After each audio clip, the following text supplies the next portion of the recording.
This is DX Central Live.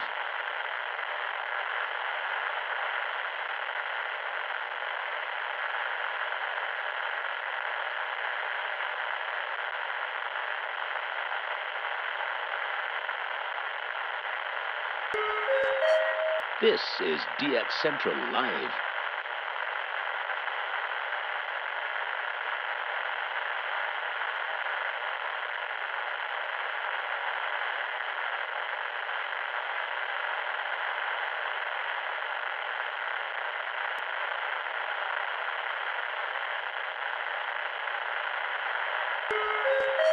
This is DX Central Live.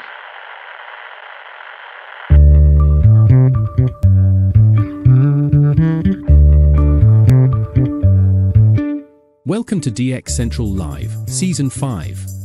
We will be starting the show soon, so make yourself comfortable and be sure to join in on the conversation happening in the chat. Also, don't forget to submit your shout-outs, so we can celebrate together. The shout-out submission link is in the video description for our live stream. If you aren't already a subscriber, be sure to hit the subscribe button. While you are at it, giving this video a like and leaving a comment are great ways to help out the channel. We thank you for your continued support and look forward to seeing you in just a short while.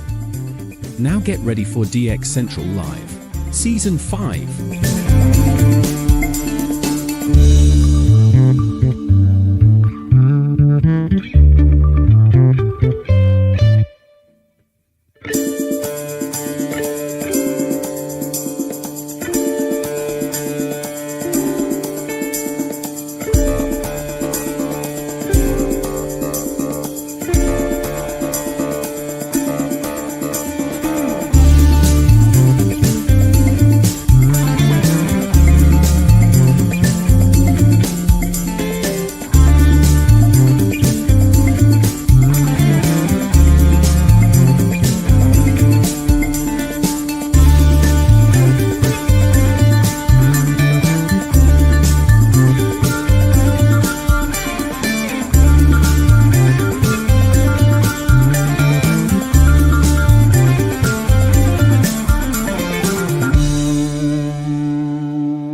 Welcome to DX Central Live, Season 5. We will be starting the show soon, so make yourself comfortable and be sure to join in on the conversation happening in the chat. Also, don't forget to submit your shout-outs, so we can celebrate together. The shout-out submission link is in the video description for our live stream. If you aren't already a subscriber, be sure to hit the subscribe button. While you are at it, giving this video a like and leaving a comment are great ways to help out the channel. We thank you for your continued support and look forward to seeing you in just a short while. Now get ready for DX Central Live, Season 5.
Welcome to DX Central Live, Season 5. We will be starting the show soon, so make yourself comfortable and be sure to join in on the conversation happening in the chat. Also, don't forget to submit your shout-outs so we can celebrate together. The shout-out submission link is in the video description for our live stream. If you aren't already a subscriber, be sure to hit the subscribe button. While you are at it, giving this video a like and leaving a comment are great ways to help out the channel. We thank you for your continued support and look forward to seeing you in just a short while. Now get ready for DX Central Live, Season 5.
DX Central Live, Season 5. We will be starting the show soon, so make yourself comfortable and be sure to join in on the conversation happening in the chat. Also, don't forget to submit your shout-outs so we can celebrate together. The shout-out submission link is in the video description for our live stream. If you aren't already a subscriber, be sure to hit the subscribe button. While you are at it, giving this video a like and leaving a comment are great ways to help out the channel. We thank you for your continued support and look forward to seeing you in just a short while. Now get ready for DX Central Live, Season 5.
DX Central Live, Season 5. We will be starting the show soon, so make yourself comfortable and be sure to join in on the conversation happening in the chat. Also, don't forget to submit your shoutouts so we can celebrate together. The shoutout submission link is in the video description for our live stream. If you aren't already a subscriber, be sure to hit the subscribe button. While you are at it, giving this video a like and leaving a comment are great ways to help out the channel. We thank you for your continued support and look forward to seeing you in just a short while. Now get ready for DX Central Live, Season 5.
Welcome to DX Central Live, Season 5. We will be starting the show soon, so make yourself comfortable and be sure to join in on the conversation happening in the chat.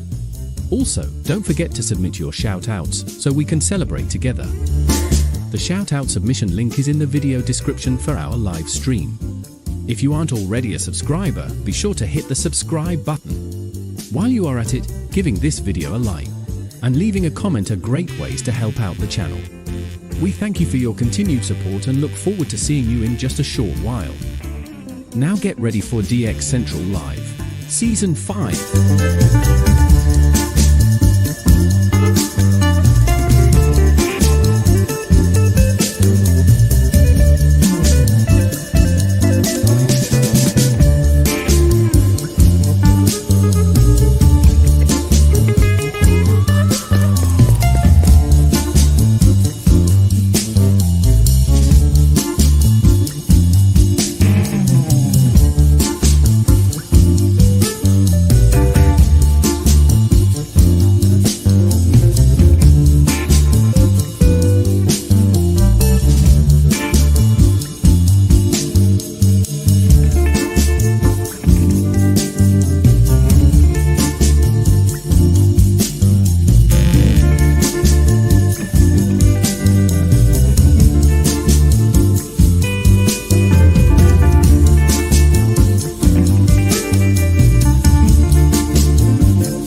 Welcome to DX Central Live, Season 5.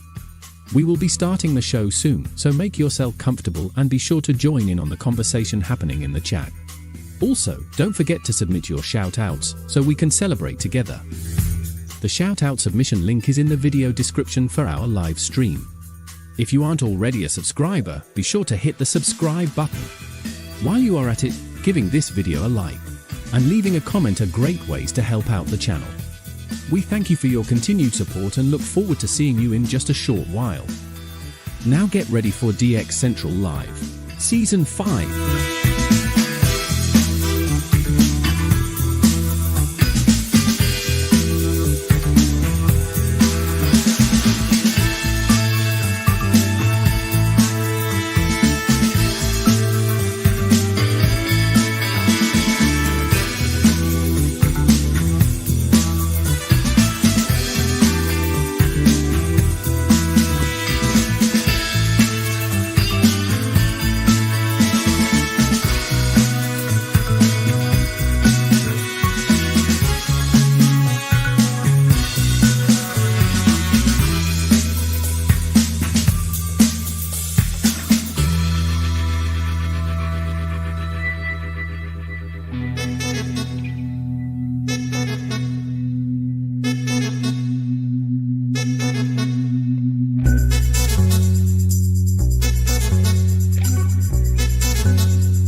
This is DX Central Live.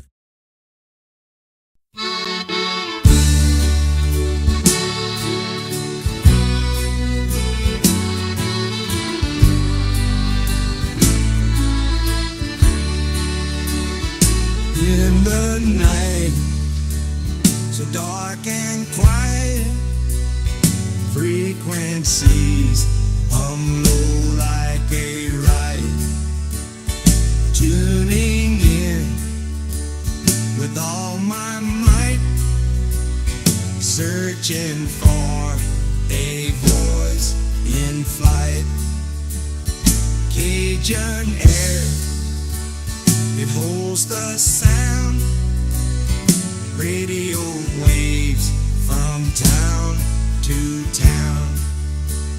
Static crackles, mix and turn, waiting for that name to learn.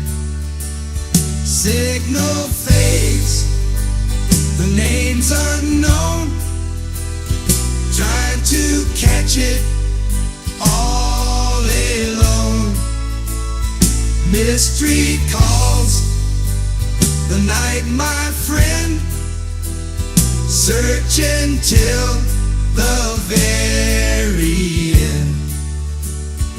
Moonlight dances on the dial, rumbling with that Delta style.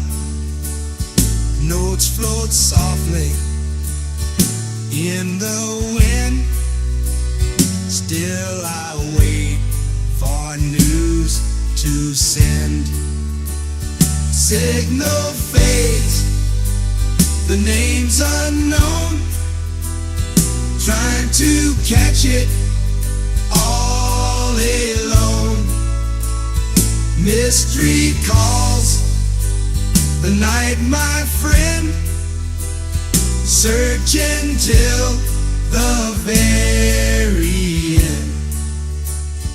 Bayou whispers keep me still, craving for that lingering thrill. Misted voices lost in haze, echoes in this southern maze.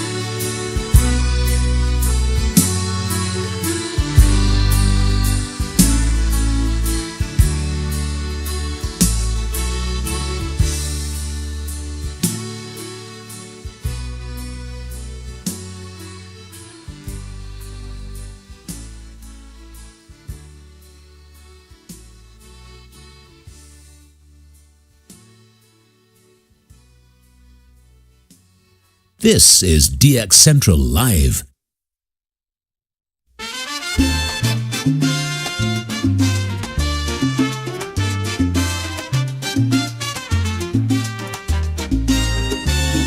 He's got his antenna way up in the air. Dreams of Latin music out there somewhere. Cards in his hand, maps on the wall. Late nights waiting, but he gets no call. All those radio waves, they play with his mind, searching for signals, but they're so hard to find. From Puerto Rico to faraway land, tune in the static, still no guitar in hand. He's there in the darkness, waiting for a sign, humming to the silence with a hopeful line.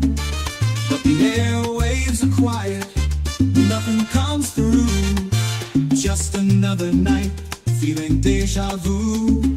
All those radio waves, they tease and they taunt with promises of rhythms, but give him just one. From Puerto Rico, he's searching afar, dreams of a broadcast beneath the bright star. And in his small room, by the glow of the moon, he waits for a melody, morning or noon. Signals may fail, but his hope never fades. Seeking the music his spirit demands. Another dawn breaks, he's still at the dial. With every sunrise, he promises a smile. From Puerto Rico to faraway land, tune in the static, still no guitar in hand.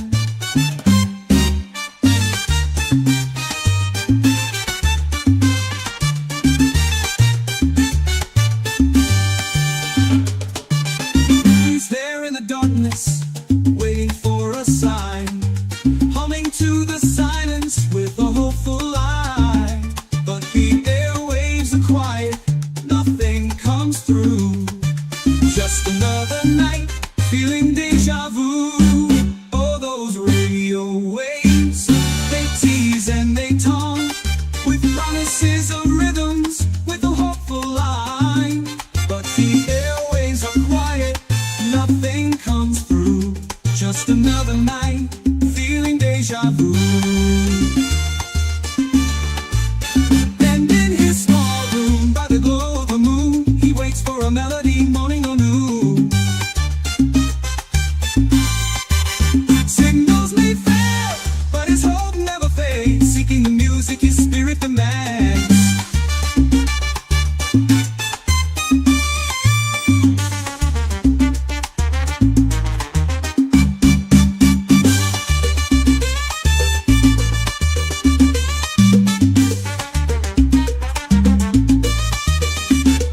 Another dawn breaks, he's still at the dial. With every sunrise, he promises a smile. Someday the frequencies will carry his tune.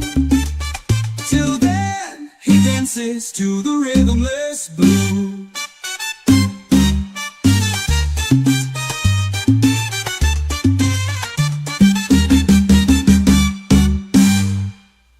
This is DX Central Live.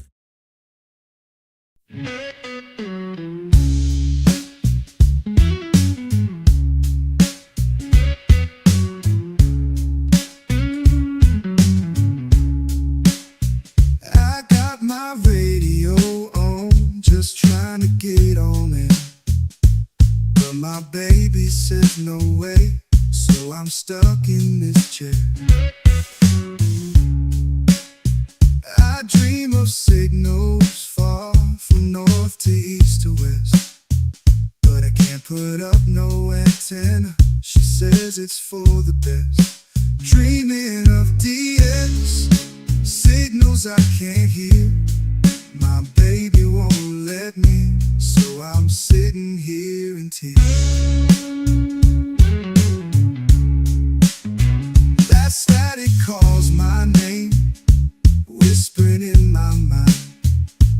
But without that big old tower, the signals I can't find. I see the towers rise in a distant starry sky, but here I'm bound in time, can't even say goodbye.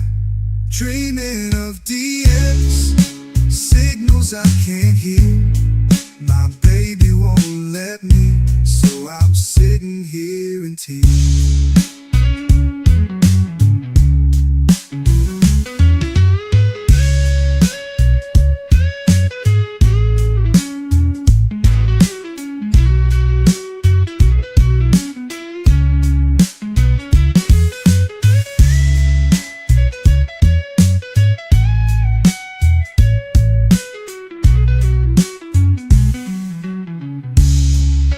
Dreaming of DX, signals I can't hear. My baby won't let me, so I'm sitting here in tears.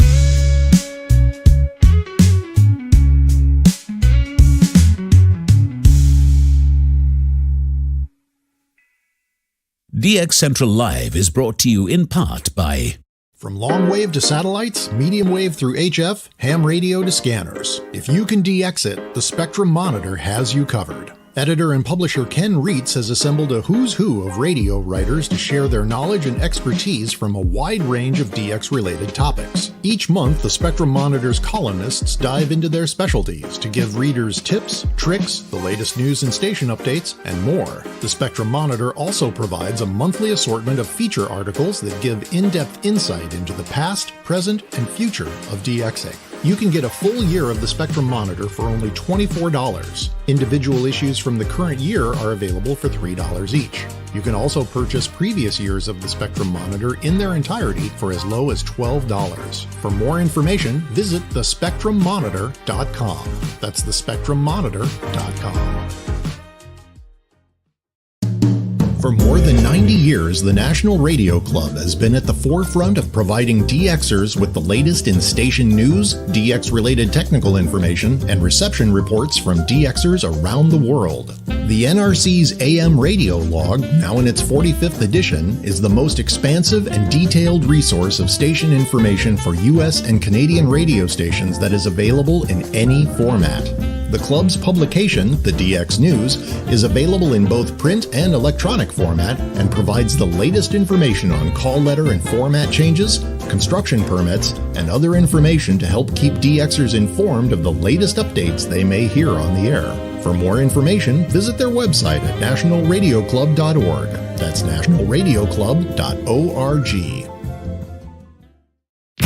With a lifetime membership, the International Radio Club of America gives DXers incredible value by putting important station information right at your fingertips. The club's e-publication, the DX Monitor, includes DXer loggings, station information updates, international loggings, and more. Other club publications include the IRCA Mexican Log, a must-have resource for any DXer that chases stations from Mexico, the TIS-HAR list, the IRCA slogan list, sunset sunrise maps, and DXer technical guides.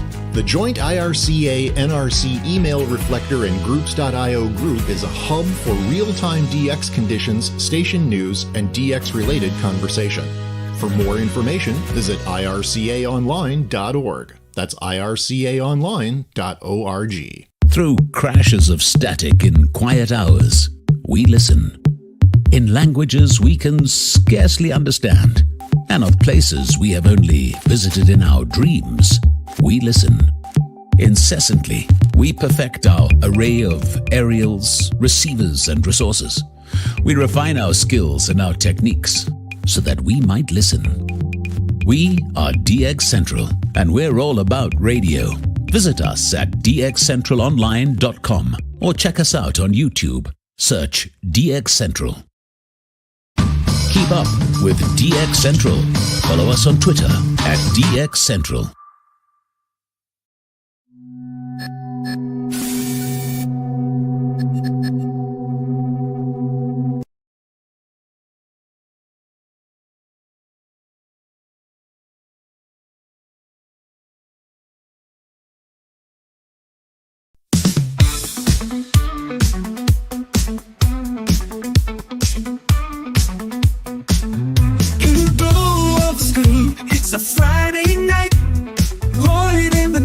setting frequencies right. AM and FM, the airwaves collide. DX Central Live, where the signals can't hide. Tuning in the static, chasing down the sounds. Every single signal is magic we have found. All radios hum, the chatters all agree. DX Central Live is the place to be. Folks in the chat, shout out your call. From east to west, we're breaking down the walls. It's the magic of the night, where frequencies fly. Join us now on DX Central Live. From the Gulf South to your corner of the world. This is DX Central Live. Now here's your host, Lloyd Van Horn. From the North Shore Studios in Mandeville, Louisiana, Studio A is where we are for DX Central Live, Season 5, Episode 13. And good Friday evening to you all, my friends. Hopefully you've had a great week of DX. I know a few of you definitely have. We're going to be hearing about some of that in the shout-outs here in a bit. You guys, some of y'all have had a phenomenal week of DX, so we'll talk about that. It's going to be hopefully a great weekend for a lot of us. Here's hoping, at least. Gotta get this dog. Oh, get down. There we go, dog. We've got a big DX test heading our way from the state of Maine. We use ZON 620. Tomorrow night, we'll be conducting a DX test. So we're going to give you the details about that as we go through this evening tonight. We're wrapping up week 13 or 13 of our medium wave frequency challenge, which was sitting on 1250 and 1260. Of course, that will be our final frequency ranges for Season 4. We're not going to be doing set frequency ranges anymore for the rest of the season for our challenges. Tonight, we launch our first theme-based challenge of the season, and that'll be what we're going to be doing, kind of carrying on through the rest of this season, is theme-based challenges. We'll be introducing the first theme later on this evening. And, of course, we got to get to your shout-outs, and we got some Meteor Scatter DX we're going to be talking about from an FM standpoint, and a lot of really good AM DX. Some new antennas here at the North Shore Studios Antenna Farm, so we'll talk about that, and some more coming and heading this way. Lots to get to tonight. So a couple of things. Want to make sure that you get in your shout-outs. We want to hear from you. So make sure you go to dxchallenges.com and get your shout-outs in. While you're there, if you haven't done so already, good idea to go ahead and register. That way you can take part in our frequency challenges and our theme-based challenges that we'll be having throughout the rest of the season. And don't forget to subscribe here on the YouTube channel for those of you watching on YouTube, or if you're over on our website, dxcentrallive.com, just click on the link up there on the top of the video, go to our YouTube page and subscribe if you haven't done so already, because we're going to be doing a bunch of video uploads. I am officially on vacation. Day job is done until January 3rd, so it's time to do some much needed project backlog cleanup. So we'll be getting that going here starting this weekend. Over the next couple of weeks, we'll be putting up some videos, some air checks, and some other video work that we've kind of had to put on the back burner while we were doing day job stuff. So be looking for that. So again, if you haven't subscribed yet to the YouTube channel, this is the perfect time to do it, because we'll be putting out a lot more videos here coming up over the next several weeks. And I want to make sure you have a chance to see those. Speaking of videos that are up on the YouTube channel, I mentioned it last week. There's a new firmware if you're a user of AirSpy's HF Plus Discovery SDR and the HF Plus Dual. There's a new firmware update, firmware version 5, that is now available. And all of the feedback that I've heard is it is the bee's knees. Now, I haven't updated yet because, quite frankly, I don't have any AM antennas plugged into my AirSpy right now, because I'm doing some shifting around of my antennas right now. But that's going to change very, very soon. I also need to go update my FM SDR, AirSpy SDRs as well. So I need to get those updated. So that's another project for this weekend and this week, is to get the firmware updated. So if you have not yet done that for your AirSpys, we have a handy-dandy video here at DX Central on our YouTube channel here that we can share with you and will help you with your firmware update. I'm going to drop the link for it here in the chat. So if you are new to the concept of how to update, or maybe it's been a while since you did it, you forgot how to do it, which was me. Part of the reason that I make these videos, guys, is so I can remember how to do it myself. I'm going to have to rewatch my own video so I can relearn how I updated the firmware last time and remember how I did it. So I'll be right there with you guys. So there's a link for the video. If you have not yet updated your firmware, that walks through the process of what to do and how to get the firmware updated on your AirSpy. So definitely give that a look. All right, we're going to do some live DX, and we're going to finish up our last of the 2 frequencies we're doing for our dedicated frequency ranges here for the medium wave frequency challenge. And we're sitting on 1250 and 1260 this week. Hopefully those have been kind to you. I've got a couple of new ones in there. Not crazy amounts of DX this week, but a little bit in there. And this first DX session brought to you by the National Radio Club, nationalradioclub.org. That's where you want to go for more information about membership in the oldest DX club in the world. And since 1933 has been serving AM DXers and giving us the latest in antenna information and logging information. And you have the NRC AM radio log. So definitely make sure you go to nationalradioclub.org for more information about membership. We're sitting right now, again, on 1250, 1260. I'm going to be recording here on the Perseus. So we're going to start off here on the Kiwi. And we're going to start off on the DX Central Kiwi. And we have a new antenna. We have a new antenna finally. Some of you know I've been trying for over a month to get something in the northwest-southeast configuration. I had a bog, it was too short. I tried a super loop, I couldn't get it to stay upright. It kept falling over with the masts and things like that. I tried using PVC for a CAS, that didn't work. So I was able to finally get a CAS antenna. It's a 22 by 70 foot CAS at 305 and 125. So that northwest southeast orientation. Finally got that up this week. Have been testing it out. It works wonderfully. Absolutely wonderfully. So we're going to be doing some time. Actually, let's go ahead and switch over to that right now using our antenna switch here. And our LZ2RR antenna switch here on the Kiwi. We sit on 1250. We're looking northwest because that's the one area I just haven't done a lot on these frequencies yet because I just got this antenna up. So let's see what we've got here on the frequency.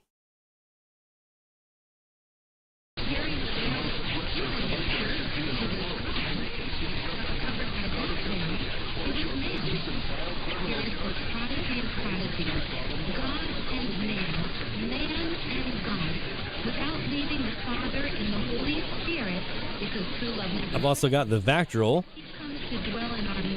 connected to this guy. You'll see the difference here. This is wide open, lowest possible setting. This is wide open, highest possible setting.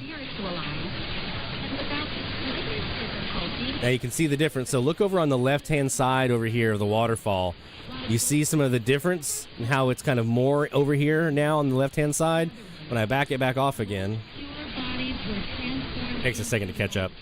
And without the slightest impediment, now you see that go away. So you see that clearly defined section there where it was a little more signal in there. It's because we were bi-directional. We were doing both northwest, southeast. Now we're just focusing pretty tightly on the northwest side, 305, which puts me towards Colorado, New Mexico, Utah, that area. the mother, who remained all absorbed in those divine things. And St. Joseph, it seems to me that he was not present at the act of the birth, but he remained in another corner of the inn, all engrossed in that profound mystery. And if he did not see with the eyes of the body, he saw very well with the infinite soul, because he remained enraptured into the light of ecstasy. Now, in the act of which the little baby came out to the light, I had wanted to fly and A couple of new logs this week. but the angel prevented 4 here on the AM side, and 1 on the FM as well. So not as productive as weeks past here this month. returned into herself until the hands of an angel replaced the sun in her arms. And her she squeezed him so tightly that it seemed that she wanted to draw him into her womb again. And then, wanting to let her ardent love pour out, she placed We've still managed 30 logs so far in the month of December. 66 last year in December. So, was not you know, we're, see, right now it's the 21st. We've got, 9 days left in the month?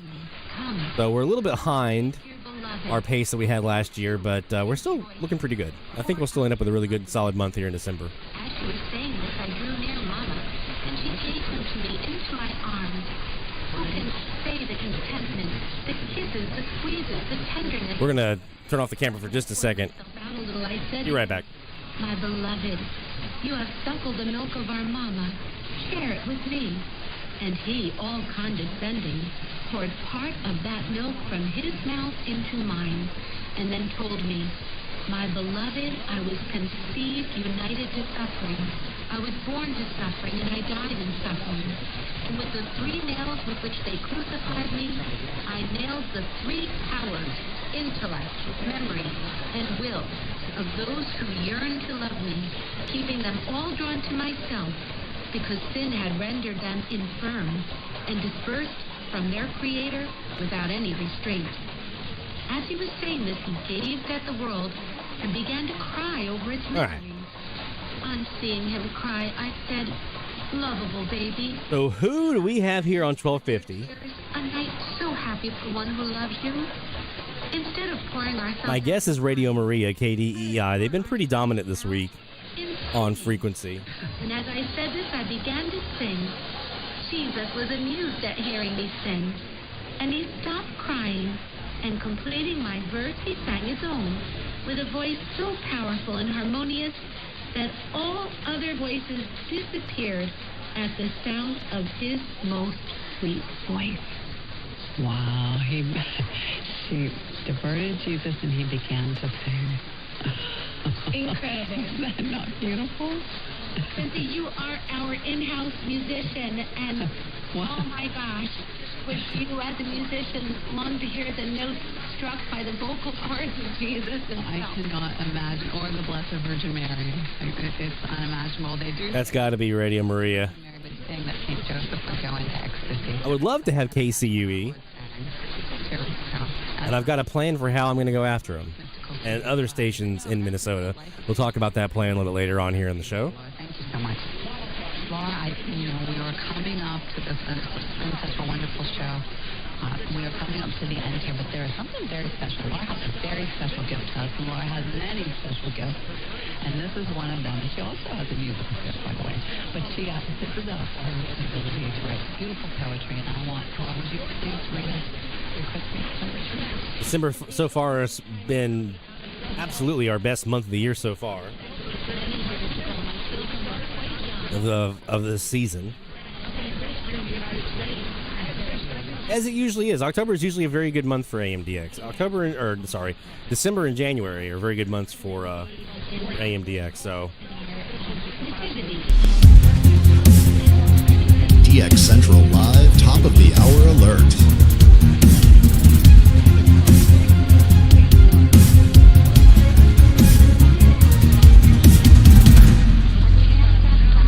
top of the hour means we are looking for IDs here on 1250 right now. We're on our brand new Northwest cast. Haven't even had a chance to update the header up here up top with it. 305 degrees. That's where we're looking. On 1250, you're looking for IDs. Let's see what we get. Of that holy night. And through my tears, 2,000 years completely fade away. Molded glass at once replaced, soft pink flesh, angelic face before my captive gaze. Then from sweet cherubic cheek, a smile emerges, the baby speaks to my heart. Oh, what Somebody in there with Mark Levine. little infant of Christmas morn, for the grace of porcelain transformed. Laura, thank you so much. That is so beautiful. What a perfect way to end this Christmas show. Thank you, everyone, for listening tonight. We just want to wish you, as Laura and I wish you the most blessed, merry, happy, festive Christmas for you and your families. And so we want to end tonight with a very special prayer. And in this prayer, I want to thank you and all of your invitations, all of our intentions. So we say, hail and blessed be the hour and the moment in which the Son of God was born of the most pure Virgin Mary, at midnight in Bethlehem and Pearson Court. In that hour vouchsafe, O my God, to hear our prayers and grant our desires through the merits of your Savior Jesus Christ and his blessed mother. Amen. Thanks, Laura. Everyone bless the Christmas. Good night. Good night, Jesus. Hey, Mamacita.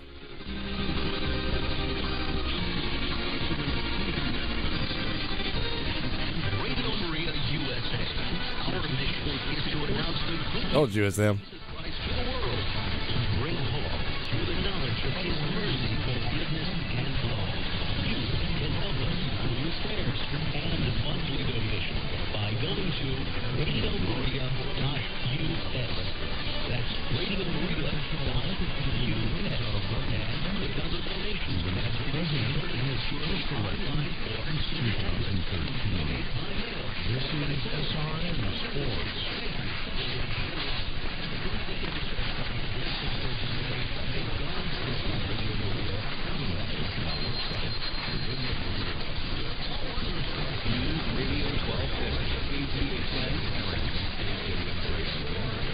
What?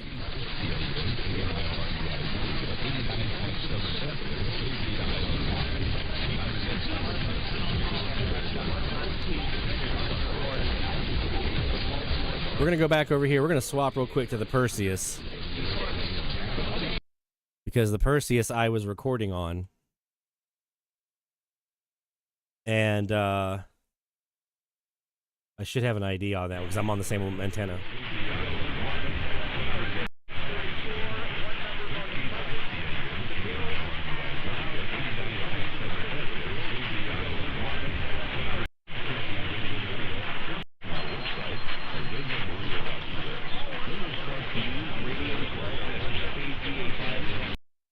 KZ what? I have a KZ something another ID here. KZHN is my guess. Probably. Watch it be them. No, they're a country station.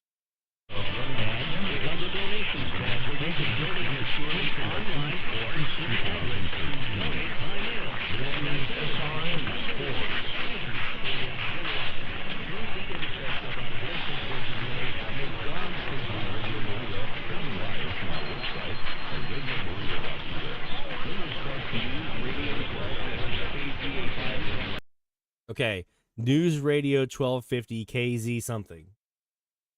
Let me pull up my Tim Trump list here.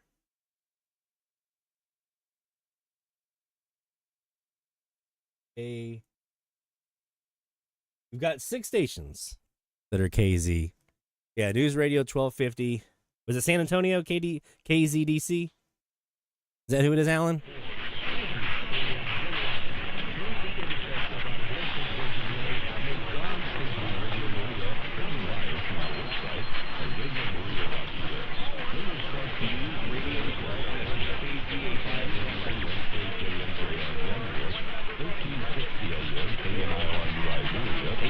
Nice.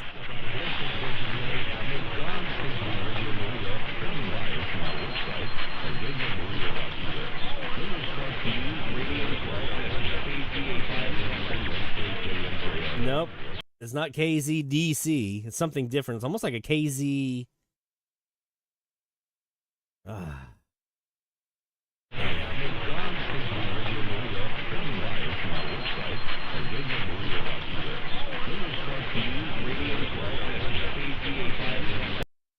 See what I'm saying? ESPN San Antonio. Try lower side. I don't think they're as loud on the lower side.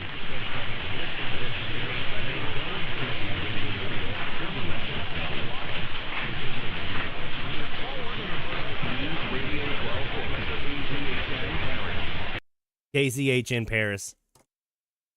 That's who it is. They're not listed as news radio. They're listed as a country station.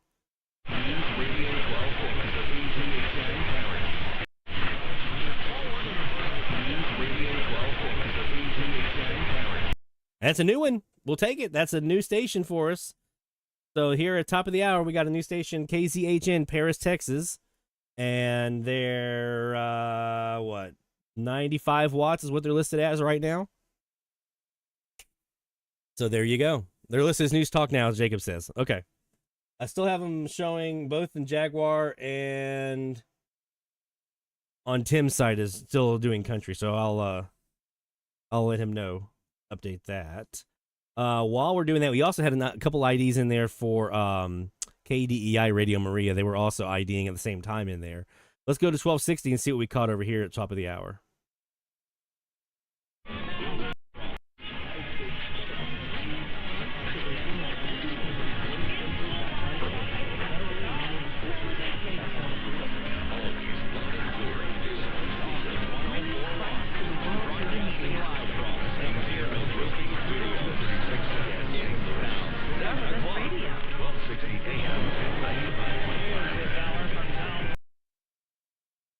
So we have Relevant Radio, WSDZ.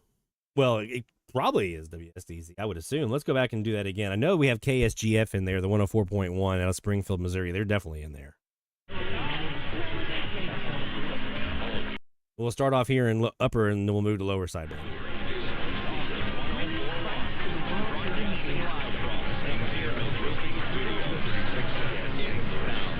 So yeah, WSDZ Belleville was one of the. I think that's the Relevant Radio one that's in there right now. There's definitely at least one.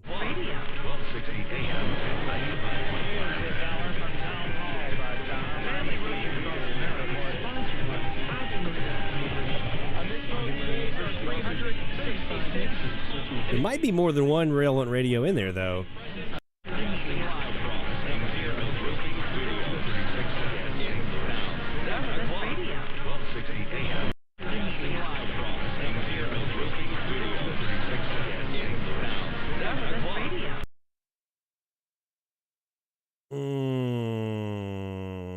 There might be two Relevant Radios in here.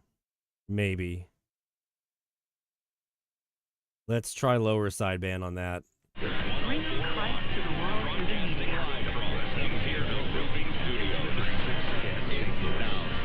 Yeah, that's WSDZ. Yeah.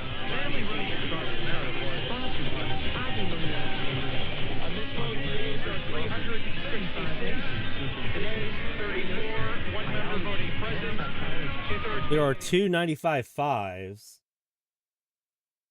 A classical jazz station in Virginia and a country and western in Monroe, Wisconsin.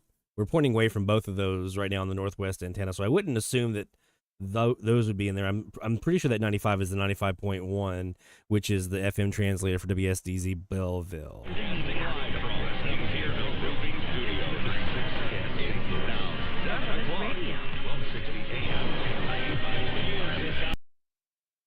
Right? Go back one more time on the upper.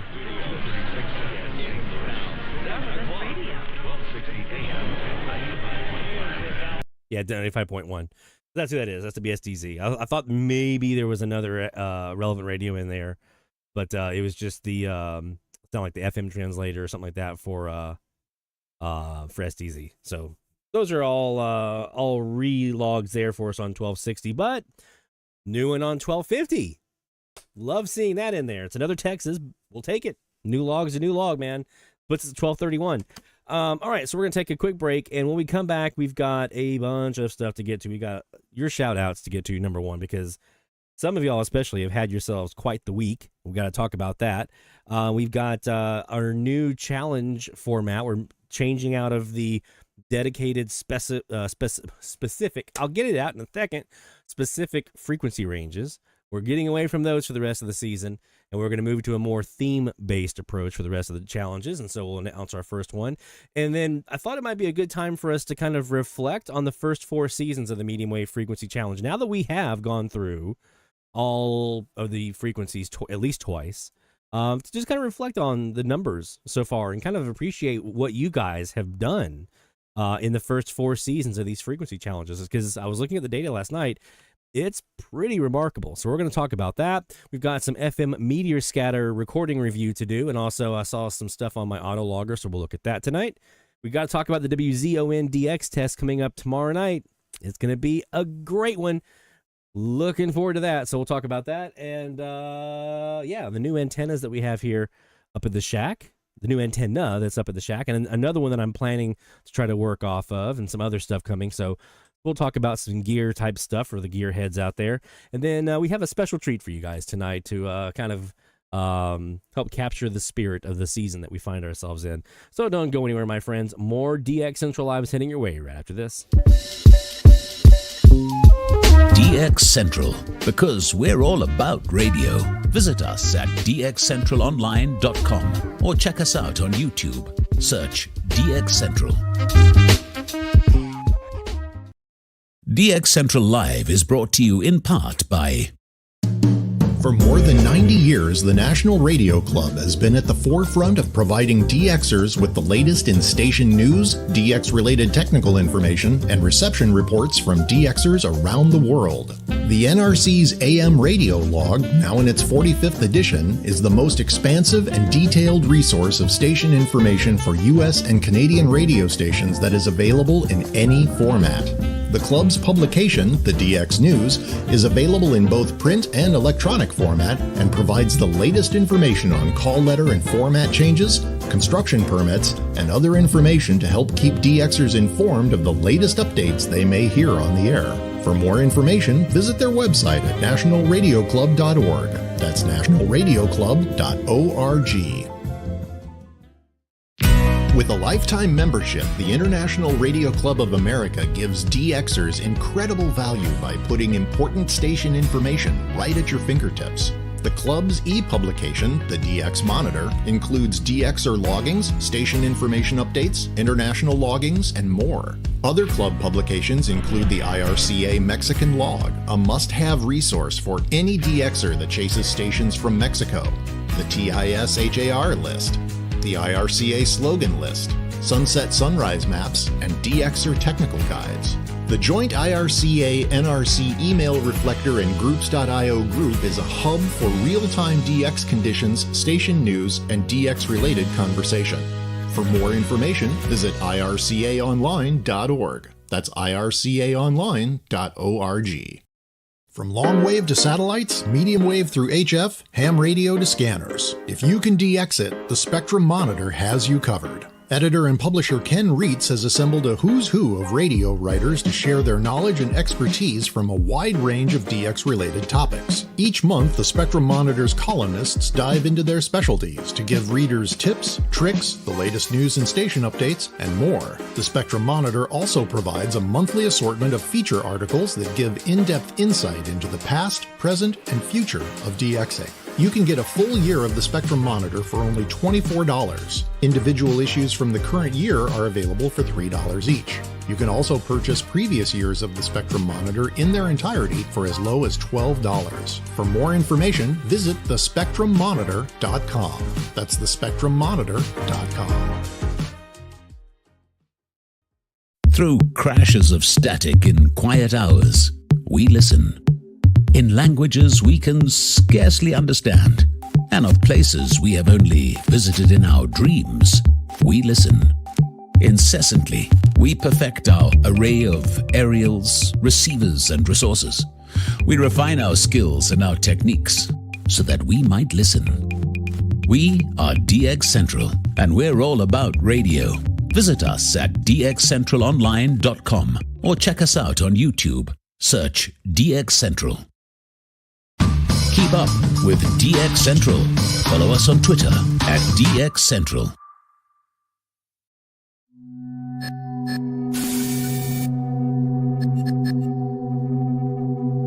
This man told me to say you're watching DX Central Live with Lloyd Van Horn. Can I have my juice now?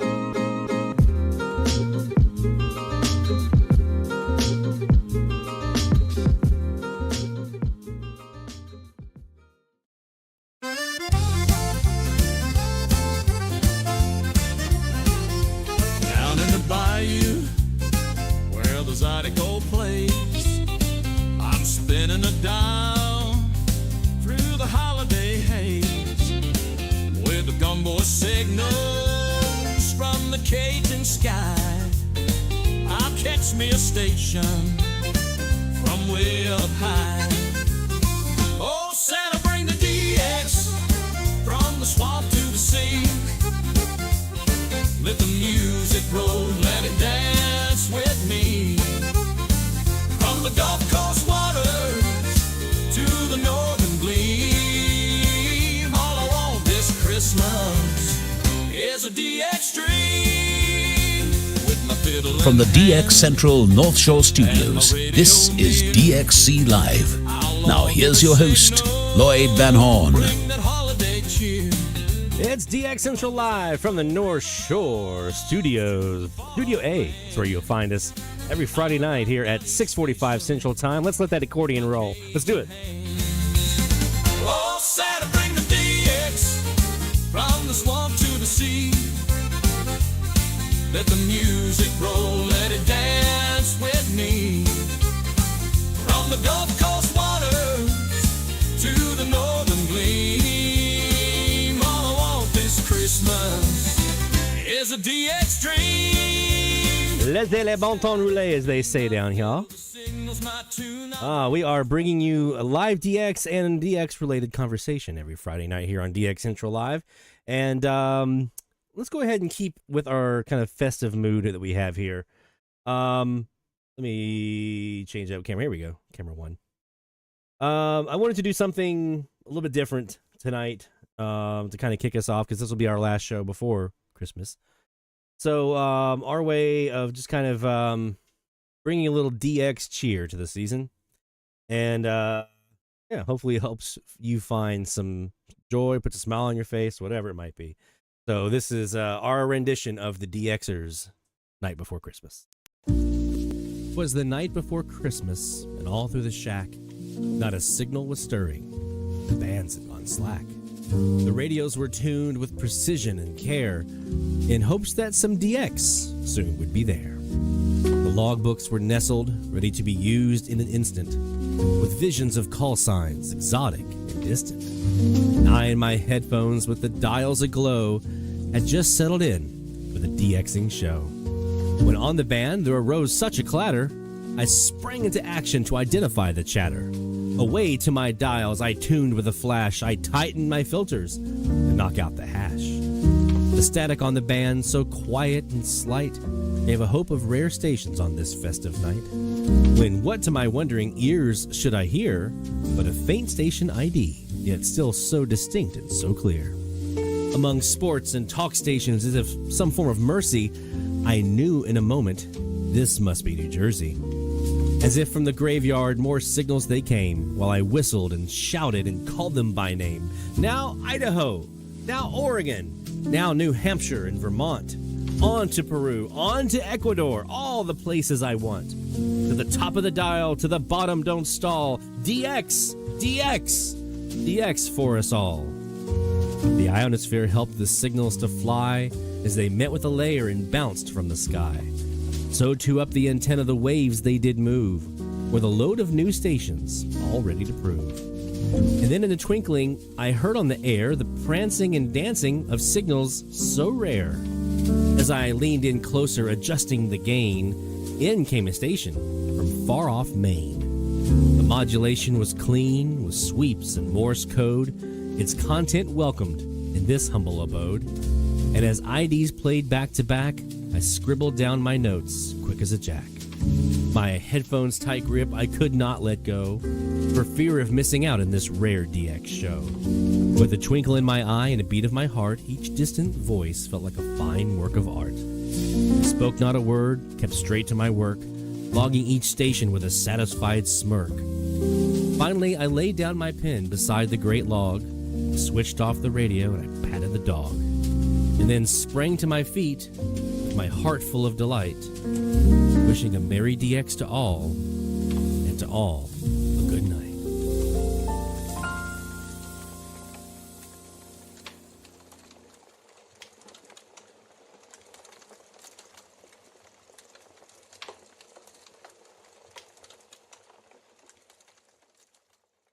Just a little something to keep us in the spirit here and the festive mood and from a DX perspective, right? So thank you guys for an amazing year. I mean, it's been just a phenomenal year of DX together. Not just this season, but just the whole year here.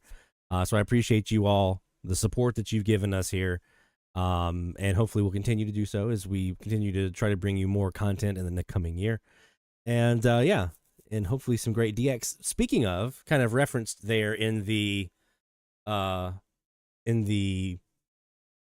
presentation, in the speech or whatever, was Maine and some Morse code and some sweeps. Well, we've got WZON coming up here on 620 this weekend. So a couple of little details about the WZON DX test I want to make sure that I share with you guys, because I don't want anyone to miss this one. This is one of those, WZON's going bye-bye. So if you miss this one, there's WZON bye-bye. That's one of your best shots at hearing Maine, if you have not yet done so, is to hear these guys during this DX test. So the WZON DX test is coming up this coming evening, tomorrow night, basically. I'm pulling up the details here. I'm trying to find them here. Okay. It's going to be starting around midnight Central Time, so around 1 a.m. Eastern Time. We're going to go live here on DX Central at 11 o'clock Central. So an hour before the DX test is supposed to start, we're going to go live. And we're going to do our usual thing that we do for DX tests. We're going to play some of the things you're going to hear, like the sweeps, and the tones and different things like that you'll hear during the DX test, because they are using some of the CPC, the Courtesy Program Committee content. So so that'll be a kind of a primer to kind of get your ears ready to what to listen for, and maybe even watch for in some cases, because you can actually see some of this stuff on the waterfall. Right? It's very easy to kind of spot. Sometimes I've actually seen it on the waterfall before I hear it on some of these weaker DX tests. So we'll go through that, and then we'll get ready. We'll examine what 620 looks like. We might actually take a look at 620 tonight on the northeast antenna here on the Kiwi and just kind of see what we see. And hopefully you can finalize your preparations between now and tomorrow night and be ready to roll for WZON. Yes, the pregame starts here at 0500 UTC, and that is 2300, 11 o'clock Central Time, midnight Eastern Time. Pregame right here at dxcentrallive.com or on YouTube, and then we are good to go for the DX test at 1 o'clock a.m. That is 0600 UTC. That is 1 o'clock a.m. Eastern Time, midnight here Central Time. So we're going to be listening for the sweeps, listening for the code, listening for the tones, all that great stuff. And again, we'll be doing it live here on the, our live stream with you guys. And we'll be here until we hear that it's done. Once we hear that everything is wrapped up and is done for the night, then we'll call it a night. But other than that, we're here the whole time. So, yeah, we'll stay with you guys for that one. And I hope every one of us hears them. I really do. I hope every single one of us, even if you already have Maine, I want you to hear it. Because hearing a DX test is just a really, really fun experience. Even if you already have the station, just hearing the DX test is a lot of fun. There was a couple stations that we had DX tests for a couple years ago that were there on the East Coast, and I already had them in the logbook, but it's still hearing a DX test is just kind of, it's a lot of fun. It's exhilarating. So I hope every single one of us gets to hear WZON, especially considering this is kind of a sad event in a way, kind of bittersweet, that they're going to be signing off air. So you definitely want to make sure that you get them in the logbook before they do that. They're signing off at the end of the year, so this is the shot. This is it. If you don't have them, this is your best shot you're going to get at Maine for quite a while. All right? All right. Speaking of new states and things like that, it's time for us to get into some shout-outs. We've got some people who have had themselves a week, so let's do it. Shout out loud, hear the call for every single big or small, from AM to FM, from C to C. We celebrate the ones who snag the IT. Shout out loud, let it be known, you're never DXing all alone. Through the static we found our way, shout outs making waves today. Yeah. Shout outs at dxchallenges.com/shoutout. Get those in, and we'll read them here on air. We'll get you that virtual high five right here on DX Central Live. So let's start with our first one we have in here on the list.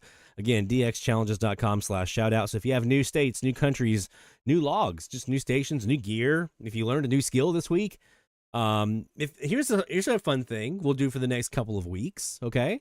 For tonight, what do you want Santa to bring under your DX tree? Obviously, Maine's going to be on a lot of our list, but what else are you looking for to have maybe this holiday season arrive via your antenna? So if you got some wish list stuff you're trying to shoot for during the DX season here at the end of December and into January, pop that in the shout out. Let's hear it. We'll read them out. Even if you've already submitted a shout out, pop a wish list item in here. We'll read it out. We'd love to have that. All right. Let's see. Our friend Stephanie in Palm Desert writes in with a note here. Has a note in here for us, and hopefully Santa leaves lots of radio related presents under the tree. Looking forward to the DX test to see if Maine can make its way to California.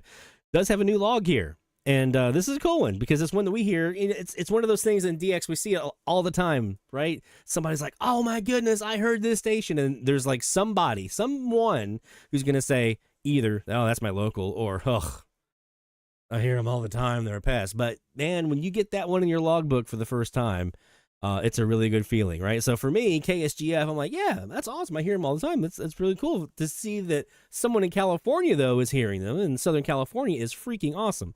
So Stephanie says 1260 KGSF, or is it KSGF, sorry. Springfield, Missouri was in and out, but certainly there with Red Eye Radio, which is correct. Matched the stream on the station perfectly. 5 kilowatts at 1,300 miles. That's number 4 from the state of Missouri, from the Radio Hacienda. Number 574 overall. 600 not too far away. So we got you a log, my friend.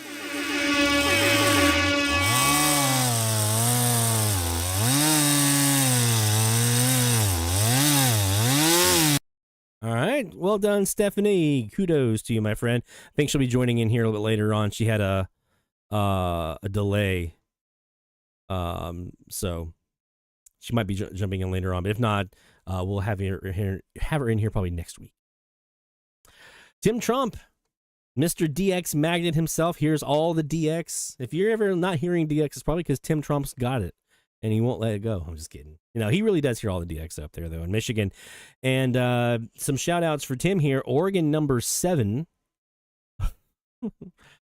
860 number 19 was added to the logbook on Thursday, December the 19th, with 860 KPAM in Troutdale, Oregon, heard at 1300 UTC with the slogan AM 860 the answer.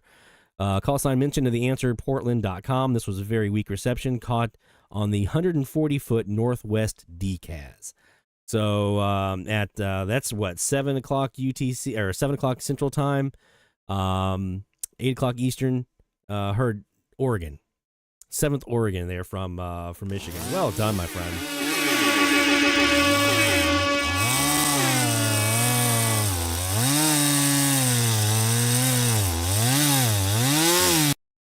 Carl dropping some wish list items there in the chat. Some familiar call signs. Talking about those stations that sometimes we're like, yeah, I get to hear them, those guys all the time. And then someone else is going, I would love to hear them. That would be amazing.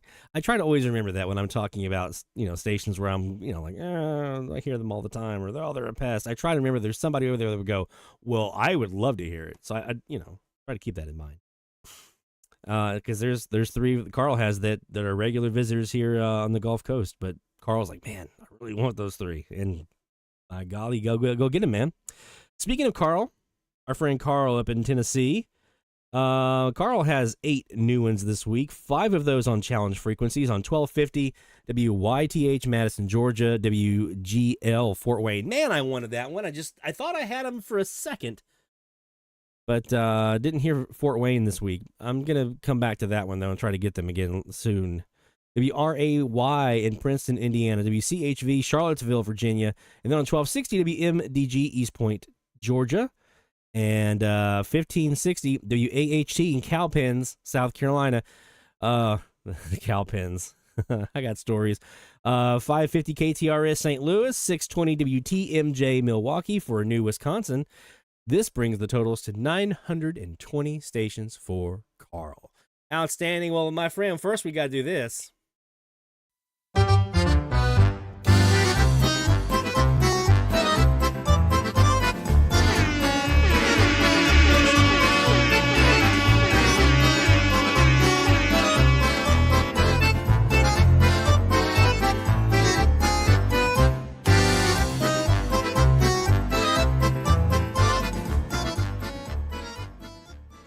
All right, and then we got to get you the log song here as well, because you got the new logs in there, my friend. Good job, Carl.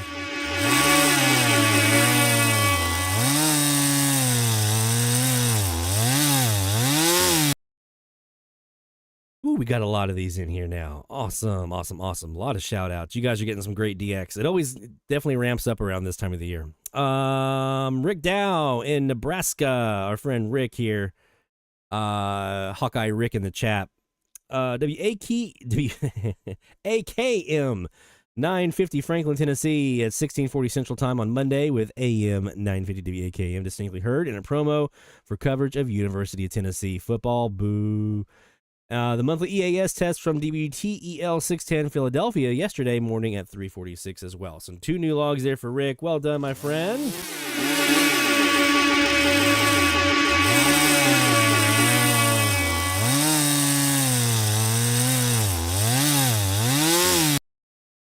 All right, let's see. We got a handful of shout-outs still yet to get to. We've got Jacob in the chat, Airplane Engine. Jacob's in here. Sean, Cusco, KX9X, and our friend David Pete, Mr. DX Test Organizer himself, the man who made the WZON DX Test happen. He is in there with the shout-outs. And David Harden in Georgia. We're going to be getting to all of those here in the next hour. So you still have plenty of time to get your shout-outs in if you haven't done so already. It's dxchallenges.com/shoutout. We'll get those in here and read them out on air.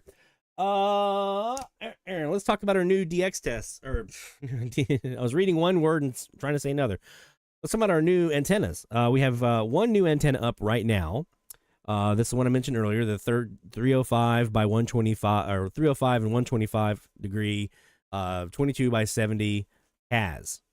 Northwest, southeast, it's kicking butt. The first night that I had it on, I heard KTNN louder than I'd heard them in a very, very long time. KKOB, the loudest I'd heard them so far. KFI in LA, KNX in LA.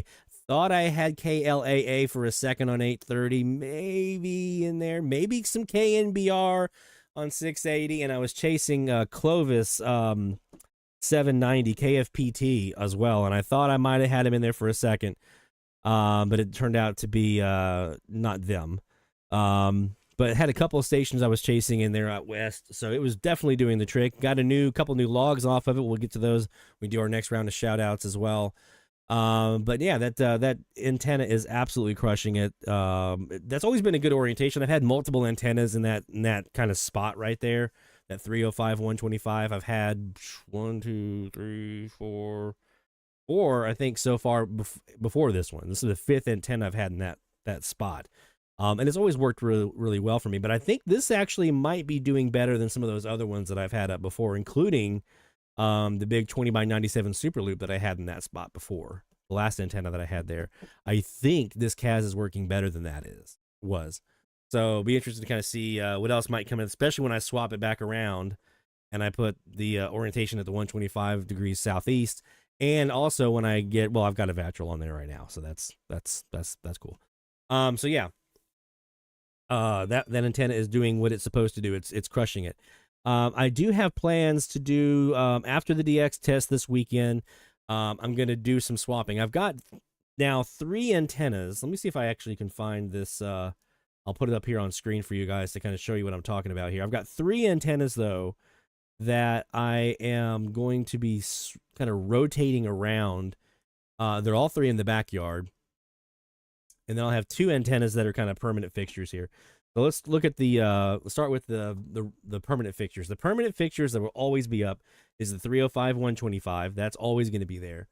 And then the other one is the 83, 263, east-west kind of antenna. So you see here, this is what the east-west does. It gives me a nice look into Mexico, including Baja California, sir. Mexico Mike J.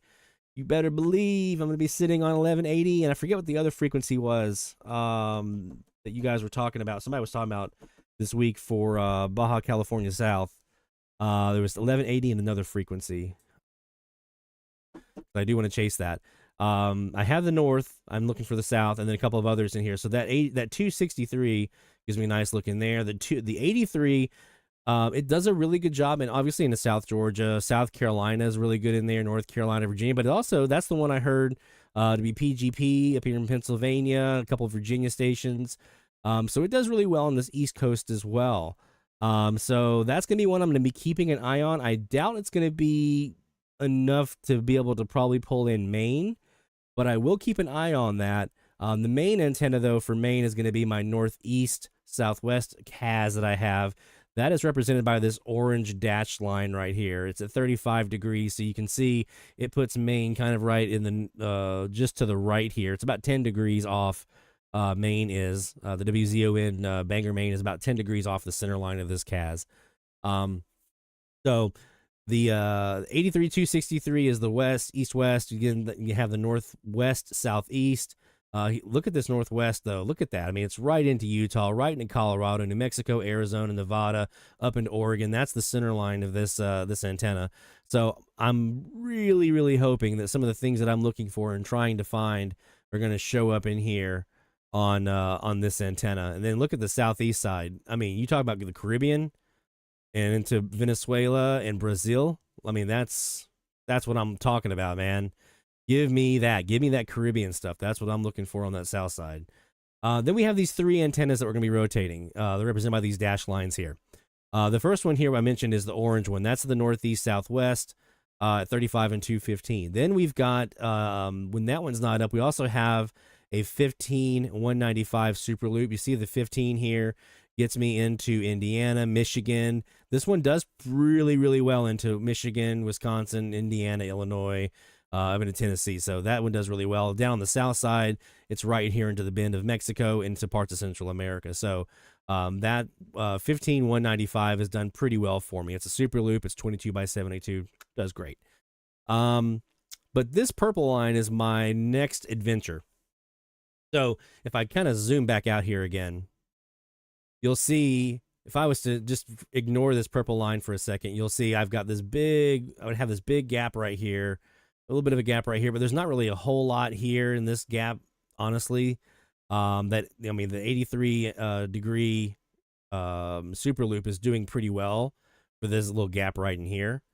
And there's not much else other than some Africans and maybe some Europeans, but I think the Northeast CAS can do pretty well, that and the East super loop. You got a little bit of a gap here, but there's not much really being served there. A little bit of a gap right here. Again, not much of a difference for me, at least not North America wise. Maybe a little bit of that Eastern Australia, New Zealand stuff, which I don't really have a good shot from here anyway. So yeah, a couple little gaps in here. So this purple antenna here is really trying to kind of fill one of the biggest gaps that I have in my logbook, and that is around 350 degrees and 170 degrees, which for me here, you can see, puts me right into Minnesota, North Dakota, Iowa, right up in here. You guys have heard me talk pretty extensively about how I can't seem to buy a vowel from Minnesota these days. I don't know what it is. Minnesota, I've got 3 of them. I got 1 North Dakota, 1 South Dakota. That's it. So 5 total stations in those 3 states. I should have a pretty decent shot, being I'm right due south of Minnesota. Traditionally, when you're kind of right on that same latitude or longitude line, you've got a really good shot. It's when you start getting diagonal of the station you're trying to hear, you're adding horizontal and vertical distance away. That's where it starts getting a little trickier. So I'm due south of Minnesota. I should have, other than CCO and KSTP, I should have a really good shot at some stuff in Minnesota. I just haven't heard anything. Well, when I started looking at this map, I kind of realized why. I don't have anything pointing that way. I'm kind of relying on the west side of this 15 degree antenna to try to do the trick, or the east side of the 305. Well, both of those are pretty far off from where I need it to be. The 15 is a little closer, but they seem to do better on the eastern side, that super loop does, than the west side. So I'm going to put up a temporary antenna here. So what I'm basically going to do is, whenever I need it, or I want to do some DX in that direction, I'm going to take my, I have my super loop right now. I have the base wire rolled up. It's still in the backyard, ready to roll, but it's rolled up and sitting on a hook on a fence. When I'm ready to put this antenna up, I'm also going to do the same thing to the base wire on my CAS. Roll it up, hook it on the fence, put it off to the side. That should minimize any interaction between those 2 antennas and what I'm about to throw up temporarily. It's going to be about a 15 by 60, roughly, and it's going to be at that 350 170 orientation, roughly, give or take a degree or two. It's going to be a CAS. And I'm hopeful that this is going to give me some options into Minnesota. I don't know why Minnesota has been a barren wasteland of nothingness for me here, and it shouldn't be. So we're going to give it a shot. We're going to see if this 350, 170, and once we get past this main DX test, and I don't have to have that northeast CAS up for it, I'm going to roll that bottom wire of the CAS up. We're going to put this temporary antenna. It's going to kind of sit diagonal in the backyard a little bit, so the dog's going to have to step over the base wire. But that's nothing new. So, yeah, I'm hopeful that this is going to give me a shot here. Once again, looking right in here into Minnesota. And see, Jacob even says Louisiana is not too difficult here in Minnesota. And it's not like you guys have less, like we have more high-powered stations than you guys do. You have more. You have more stations than we do here. So there's no reason why Minnesota should not be coming in. There's zero reason other than I just haven't had a good antenna pointing in that direction. We're going to fix that. So that's going to be a project probably for Sunday, maybe Monday. Again, I'm now off. I'm on vacation, so I'll have a little more time to do this kind of stuff now that I'm not going to be sitting day jobs type stuff. So maybe on Monday I can spend some time, or Sunday even, spend some time out in the backyard, put up a new temporary 350 by 170 CAS, and just see what it does. See what it does. And look at the 170, by the way. I didn't show this to you. I didn't look at this part of it yet. Look at the 170, the purple line. Look where it goes through right here. I mean, that's beautiful. Absolutely, absolutely beautiful. So, I mean, that's right into the heart of Central America. That's everywhere that I want to be in Central America, right there on the south side of this antenna. So, I've got my 28-foot kite mast, right? And what I'm going to basically do is I'm going to measure up 17 feet on that 28-foot mast, because I want to allow for a foot or two of the base wire off the ground. I need to have 15 feet above that, okay? So we're going to go 15 feet from that base wire, so about 17 feet up. We're going to put a bit of rope around that mast and put a pulley on that rope. We're going to tie that off, put some electrical tape on there to make sure it stays nice and snug and doesn't scoot up or down or anything like that. We're going to make sure it stays tight. And then we're going to drive a stake into the ground, put that mast into that, on top of that stake, run our wire through that pulley in a nice delta configuration. And I have found with that type of setup, with my 22 by 70 CAS that I have right now, it's a 28-foot mast. I've got the pulley sitting at 22 feet, right? And it doesn't bend at all. It's perfectly straight up and down. I've been having the issues because I was running my wire through the top of the eyelet of these kite poles, and it was bending them over like crazy. If you don't use it, if you kind of choke it down a little bit on that mast, tape it down with some electrical tape or whatever, something you can kind of, make it not permanent, but something you can use kind of as a temporary basis. It doesn't bend at all, guys. It's not bending at all. So, especially in a CAS where you have downward pressure. Now, if this was a super loop and I was pulling from one side to the other, I probably would have a little bend. You can probably counteract some of that with a guy rope heading in the opposite direction onto like a tree or something. But, with a CAS, it's more downward pressure because you got even both sides of that delta kind of pushing down. So that's what we're going to try. We're going to try this coming week, see if we can put up a 350, 170 CAS, 15 by 60, and see what it does. Hopefully it'll bring in some Minnesota. Mexico Mike P in the chat asking if WWL has been having trouble with their transmitter. Not that I've heard. I mean, they're still, I've been checking some of the signal strengths this week as I've been testing out some antennas, and it's been pretty consistent with what I usually see. So I haven't had anything that I've seen this week of them being down or not as strong as usual. They seem to be right in there. All right, we're going to take a quick break. And when we come back, we're going to announce our first of our new theme-based challenges.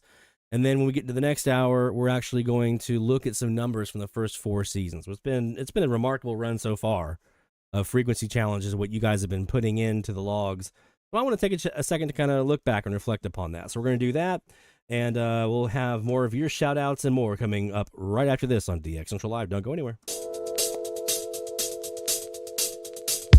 DX Central, because we're all about radio. Visit us at dxcentralonline.com or check us out on YouTube. Search DX Central. DX Central Live is brought to you in part by...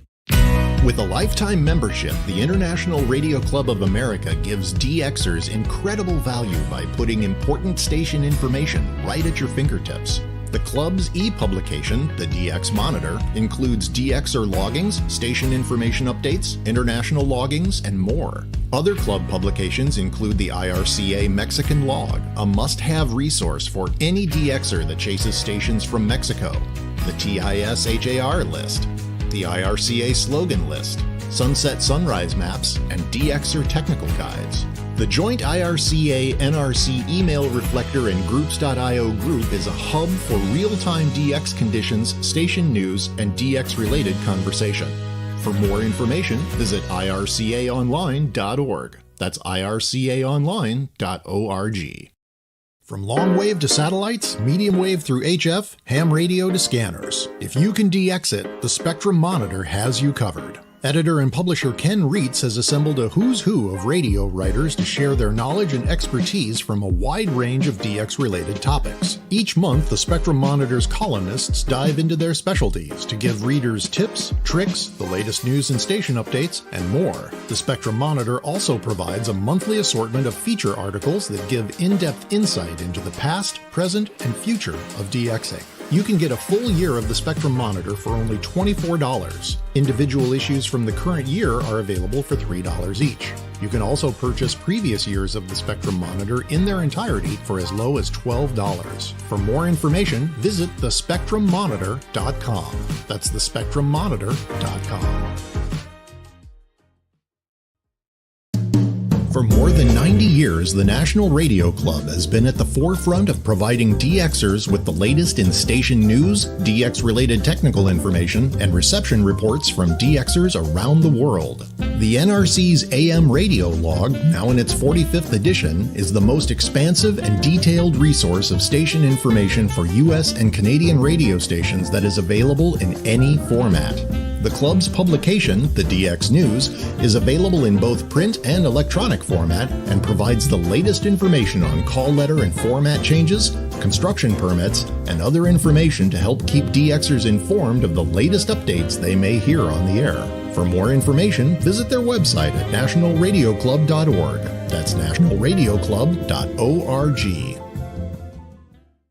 Through crashes of static in quiet hours, we listen. In languages we can scarcely understand, and of places we have only visited in our dreams, we listen. Incessantly, we perfect our array of aerials, receivers, and resources. We refine our skills and our techniques so that we might listen. We are DX Central, and we're all about radio. Visit us at dxcentralonline.com or check us out on YouTube. Search DX Central. Keep up with DX Central. Follow us on Twitter at DX Central.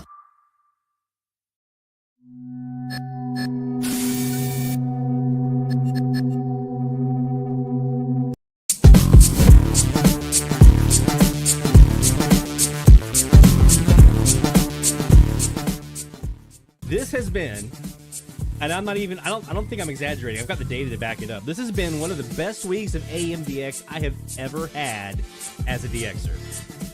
Plain and simple. You're watching DX Central Live with Lloyd Van Horn, and that's a very wise thing to do.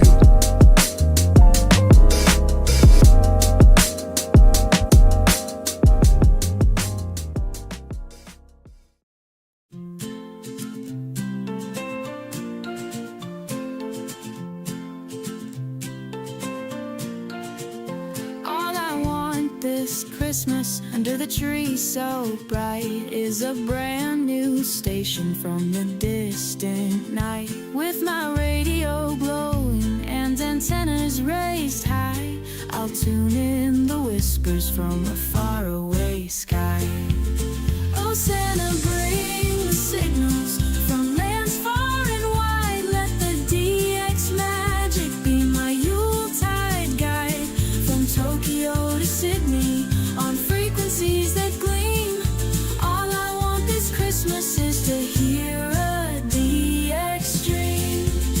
From the DX Central North Shore Studios, this is DXC Live. Now here's your host, Lloyd Van Horn. It's DX Central Live from the North Shore Studios here in Mandeville, Louisiana. What's going on, Camera 2? We're bringing you live DX-related conversations, your shout-outs, challenges, and more every week here at 1845 Central. That's 0045 UTC, at least during non-daylight savings time periods. All right, so let's go ahead and talk about the medium wave frequency challenge. So we have been doing a great run here for now 4 years. Off and on. I mean, it's not exactly 4 years. It's started in 2021 when we moved here to Mandeville. And then we had, so that was 2021-22. And then in 2022 into 23, we had another season, right? And then 23 into 24, we had another season. Now it's 24 into 25. That's our fourth season of the frequency challenges. And you guys have been submitting logs and just have been so supportive over the years of the challenge. And I know a lot of folks have heard a lot of DX that maybe they might not have heard otherwise because they were focusing on frequencies that maybe they wouldn't be normally DXing on. So it's been tremendously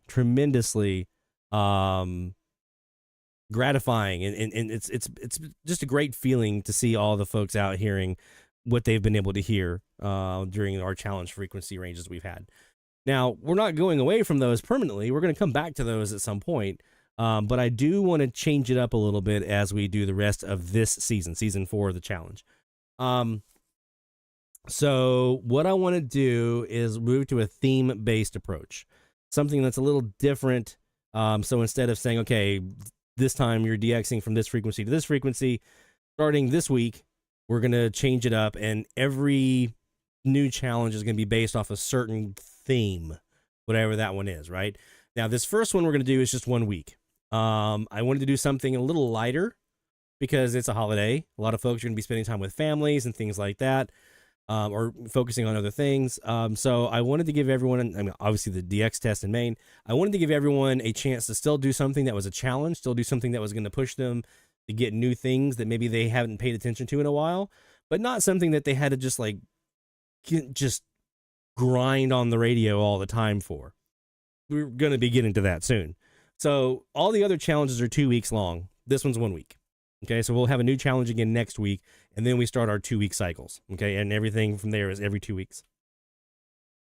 So this first one has us doing something. We've done it before. Okay, this is not a new concept for us. We've done this particular challenge before. It's been a little bit of time, but I wanted to bring it back again for this holiday week, and because I think it's going to be a nice preparation for some of the challenges that we're going to have down the line here. So, without any further ado,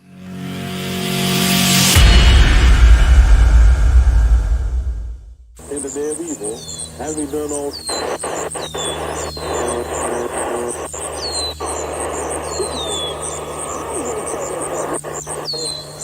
newspaper and we were around my work, and so we would not know most of these things. They were the predominant force in the Lebanese government. all right, so our first theme-based challenge is we're going to spend the next week doing some daytime DX, revisiting our local bands, seeing what is there. And so this is a chance, you know, some folks like myself, some of you who still have day jobs are taking some time off likely, or spending some time with family, or having some time that you can do a little bit of something different, if nothing else. I know some folks have to work on Christmas and Christmas Eve and things like that, but maybe some of you don't. Maybe you have a little time off. So this is a good chance to, even if your local, you know, DXing there at your house is a little noisy, you can take a portable radio out into a field or go sit at a park and do some daytime DX, and you don't have to worry about, you know, being there after dark and it's all cold and that kind of stuff. So this is going to be a great time to just get reacclimated. Back in the 90s, daytime DX used to be so much fun. I mean, in Brasstown, every single frequency in the 90s was filled with at least 1 to 2 radio stations, every single frequency in the daytime. Now, not so much. We have noise, we have more atmospheric noise, we have all kinds of stuff going on. So it's going to be a bit of a challenge, and I expect the numbers to be low. That's fine. That's totally fine. And some folks may opt out of this week. That's fine. But for the rest of us, those who want to kind of push and say, you know what, I haven't done any daytime DX in a while. Let's go see what's there. You can try out some new techniques, maybe try out some new antennas, try out some new gear, really kind of fine tune like your vactrols or variable resistors, trying to get some deep nulls in that you can use later that night for DX. Maybe you want to try your common mode chokes you've been building. You want to see if that will help you with some DX in the daytime by reducing the noise, things like that. I'm going to be doing that. Maybe you want to take that portable out somewhere to a park or a field or a beach or whatever and do some DX there. Whatever it is, sit in your car in the parking lot at the grocery store and DX from your car radio. You're wide open here, guys. And so Daytime DX Challenge goes live here at the top of the hour. And the point is just to log as much as you can. Just the whole band is wide open. Go see what you can hear for some Daytime DX. And Jacob is right. This is the best time of the year to do it, which is another reason we did it now. Some of these things get to line up, and it's a nice feeling.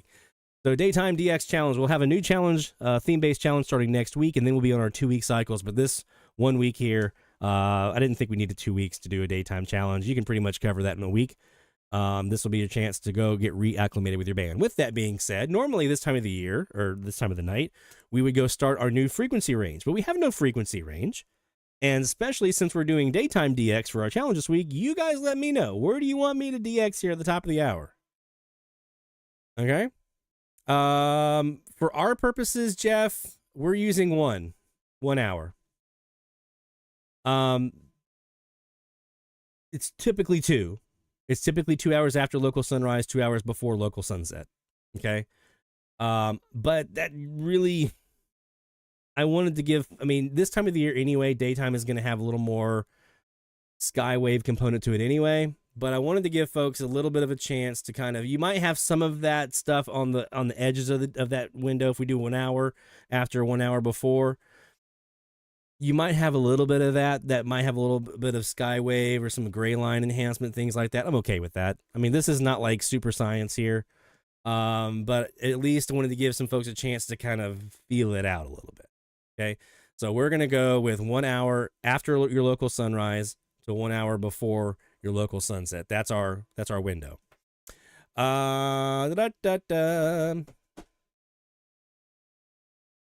me some frequencies, guys. Where are we going to DX? Is there anybody that's open carrier we need to go check?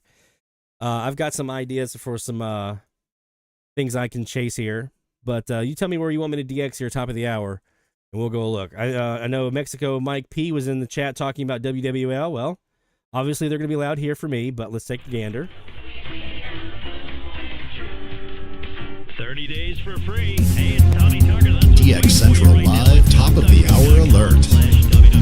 That's right, a 30-day free trial of Privacy Pro from DuckDuckGo. It's a 3-in-1 subscription service that includes DuckDuckGo VPN, personal information removal, and identity theft. Top of the hour time frame. 3 features for the price of 1. I'm a lot less stressed about hacking. You hear the wobbler? Now, I'm in the New Orleans area. And I really love VPN. I got a 50 kilowatt stick. Let me mute this for a sec. Wi-Fi connection. I've got a 50 kilowatt stick just across the lake from me here. Okay. I'm in Mandeville. The stick for WWL is across the lake over out in the west end of New Orleans. 50 kilowatts. And it's throwing most of that signal in my direction. Right? Now I am on my northwest antenna, so I'm pointing a little bit away from it, but it's still throwing a lot of that signal and all that signal in my direction. Listen to the wobbler. To the Silver Slipper. Hi, this is John from the Silver Slipper Casino, telling you about our new Win That promotion that we have going on here. Critical Hours DX. Slipper any Friday or Saturday in the months of October, November, and December. You can earn a chance to play the Win That Beanbag Toss for a chance to win up to $10,000. Preview is 620. You can hear the wobbler in here. Someone's going to drive away from here on a brand new Mustang on the last Saturday of each month. We're on the beach here in Hancock County Silver Slipper Casino. We are proud to be your host on the coast. Pass a good time at the Silver Slipper. Cummins is known for their commitment to quality, performance, and products that are built to last. Yeah, I'm not hearing it. Make it their business to understand their customers. We're going to 620? And partner in their success. Which means we're going to go up here and we're going to swap up to the top screen here. Let's go up to our northeast CAS. We're going to go to 620 kilohertz. And we're going to preview what we have here on the band here in Mandeville for tomorrow night.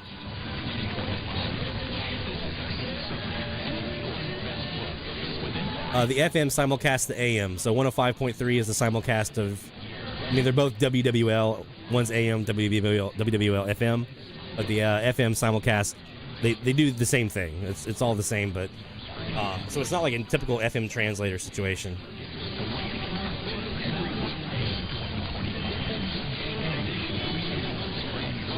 We've also got 900 WFIA Louisville on day power. We'll go check that as well.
Got Mexico in here. I can hear them.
Yeah, XE and K's in there.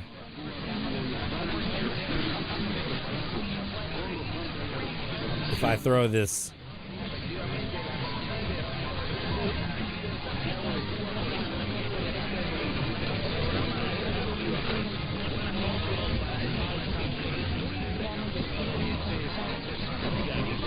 I'll throw the vactrol wide open here to make it bidirectional.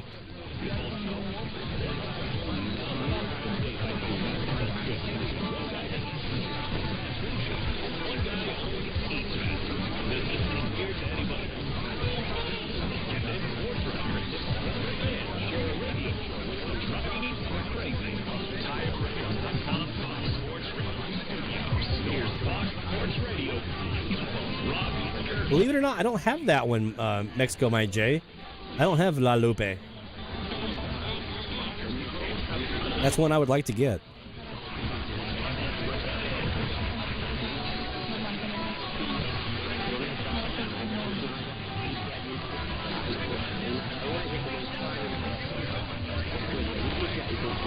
And that would put me at 100 stations in Mexico, which was my goal for the season, was to get to the 100 mark.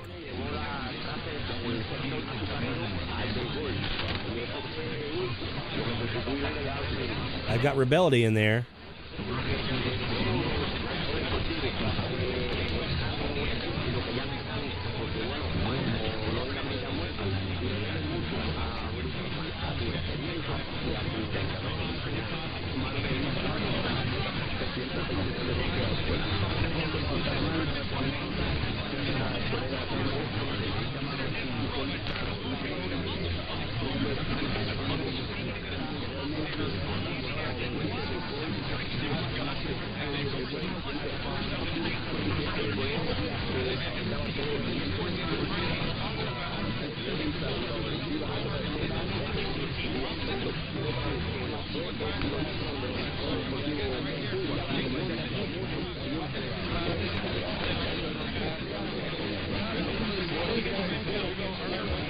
All right. So let's change gears here. So that was 620, kind of beaming northeast. We got Mexico in there. We've got Rebellion in there. I'm pretty sure that Fox Sports was Tampa, WDAE. We've also got in our way, we've got Jackson, Mississippi, a News Talk sports station, which I also think they run Fox Sports sometimes. Remember right. We've got WRJZ in Knoxville to get through. If we're really feeling froggy, we can even have Wisconsin, WTMJ, and WWNR in Beckley, West Virginia in the mix on that frequency. So that's a lot of stuff here. You can actually kind of see it on the map if we pull over here onto the Jaguar screen. All the ones in white are the ones that we've heard here. You can see on that line between here and WZON, here's WZON. You can see all of the stations that are listed in white on the way there. WJDX, WRJZ, WWNR. There's WTMJ off to the northwest of there a little bit. And then on the other side of that, we've got Mexico that tends to always just propagate very nicely, and Rebellion off to the east. So there's going to be a lot of folks clamoring for attention on this frequency from here in Mandeville, even on the northeast wire. So it's going to be tough sledding. I know that for sure. It's going to be a tough sled to get from here to Bangor, Maine tomorrow night. Even with sweeps and code and all the other things they're going to be doing, it's going to be tough sledding. I'm still going to give it a shot. Still going to give it a shot. Even with all those things in there, in the way between me and them, I'm still going to give it a shot because it's worth it. If somehow, some way, that code, that one of those sweeps sneaks in there. And hey, I like I said before, I've heard Montana from South Carolina. I've heard Montana from here. A couple of Montana stations now from here, thanks to DX Test. So, is it impossible? No, not even close. Is it likely? We'll see. I don't know if likely is the word I'd use. It's possible. It's definitely, going to be a tough sled, but it's possible. So we're going to give that a shot. Also saw Jeff in there, said or look on 1290 here. Let's look at 1290 and see what we caught here at the top of the hour. Let's rewind a little bit.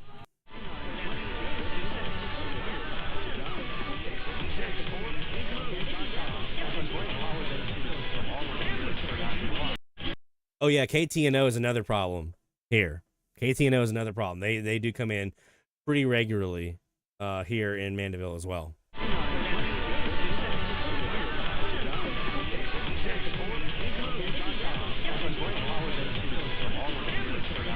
Now, this 1290, we were on the Northwest CAS.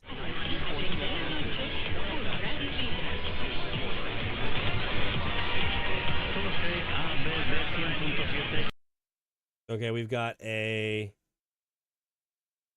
station here on 1290. Again, we're looking northwest. Let's do this again. There's a Spanish station in here.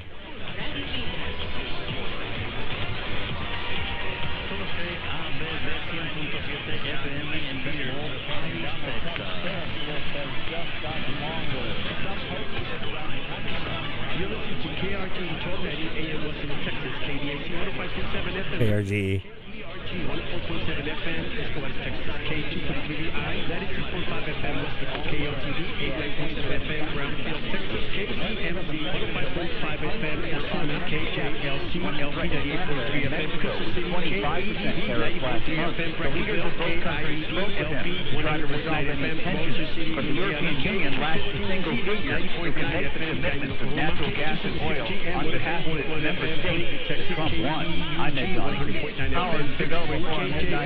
That's a long multi-station ID they do for Radio Vita down there. So that's who that was. That was KRGE in Westlake, Texas.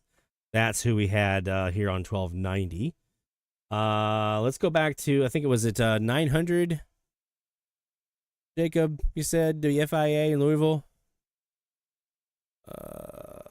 Yeah, 900. Let's just, I was on the Northwest wire. Possibly they can, if they're coming in strong enough, maybe we can pick them up. I think I've heard them. Nope, I have not heard them here before. So let's go see what we caught.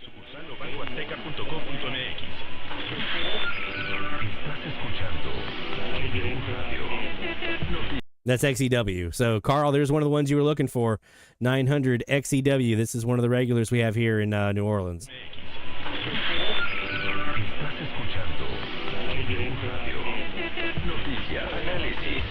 W Radio.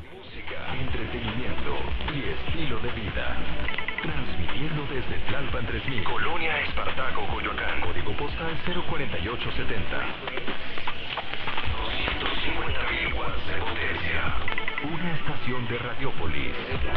Si es radio, es W. Porque el cine se vive en el cine. En la radio te decimos que se estrena en Cinemex. Comenzamos.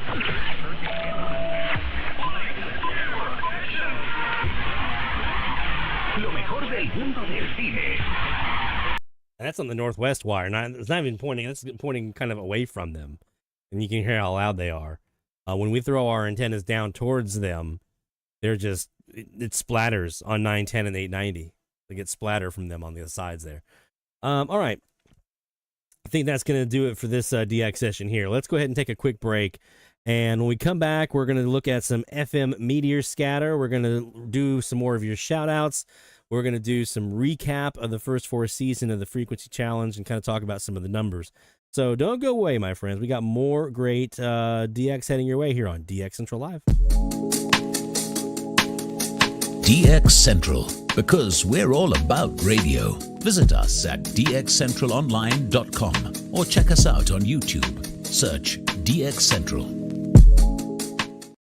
DX Central Live is brought to you in part by...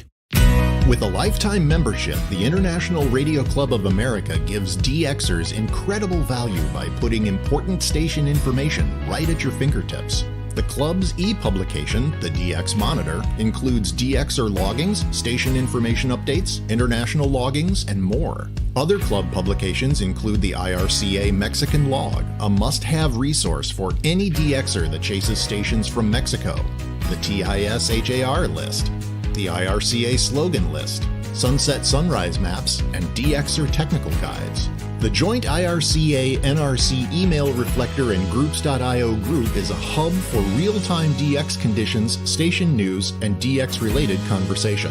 For more information, visit ircaonline.org. That's ircaonline.org. From long wave to satellites, medium wave through HF, ham radio to scanners. If you can DX it, the Spectrum Monitor has you covered. Editor and publisher Ken Reitz has assembled a who's who of radio writers to share their knowledge and expertise from a wide range of DX-related topics. Each month, the Spectrum Monitor's columnists dive into their specialties to give readers tips, tricks, the latest news and station updates, and more. The Spectrum Monitor also provides a monthly assortment of feature articles that give in-depth insight into the past, present, and future of DXing. You can get a full year of the Spectrum Monitor for only $24. Individual issues from the current year are available for $3 each. You can also purchase previous years of the Spectrum Monitor in their entirety for as low as $12. For more information, visit thespectrummonitor.com. That's thespectrummonitor.com. For more than 90 years, the National Radio Club has been at the forefront of providing DXers with the latest in station news, DX-related technical information, and reception reports from DXers around the world. The NRC's AM radio log, now in its 45th edition, is the most expansive and detailed resource of station information for U.S. and Canadian radio stations that is available in any format.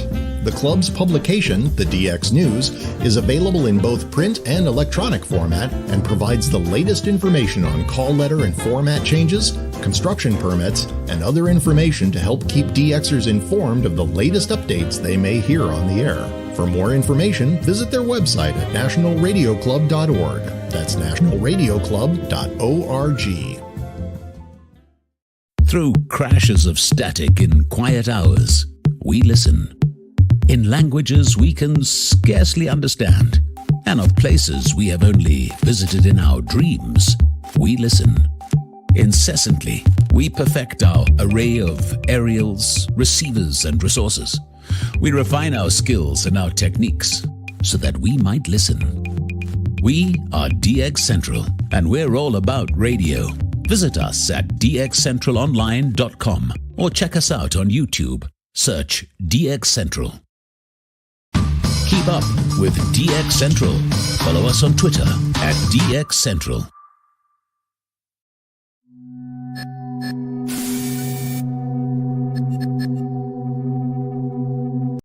This man told me to tell you to watch DX Central Live with Lloyd Van Horn every Friday night.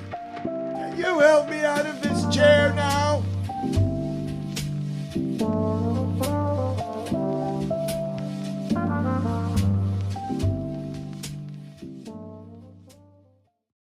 Beneath the mistletoe, I dream of static snow, signals dancing in the night, a radiant glow.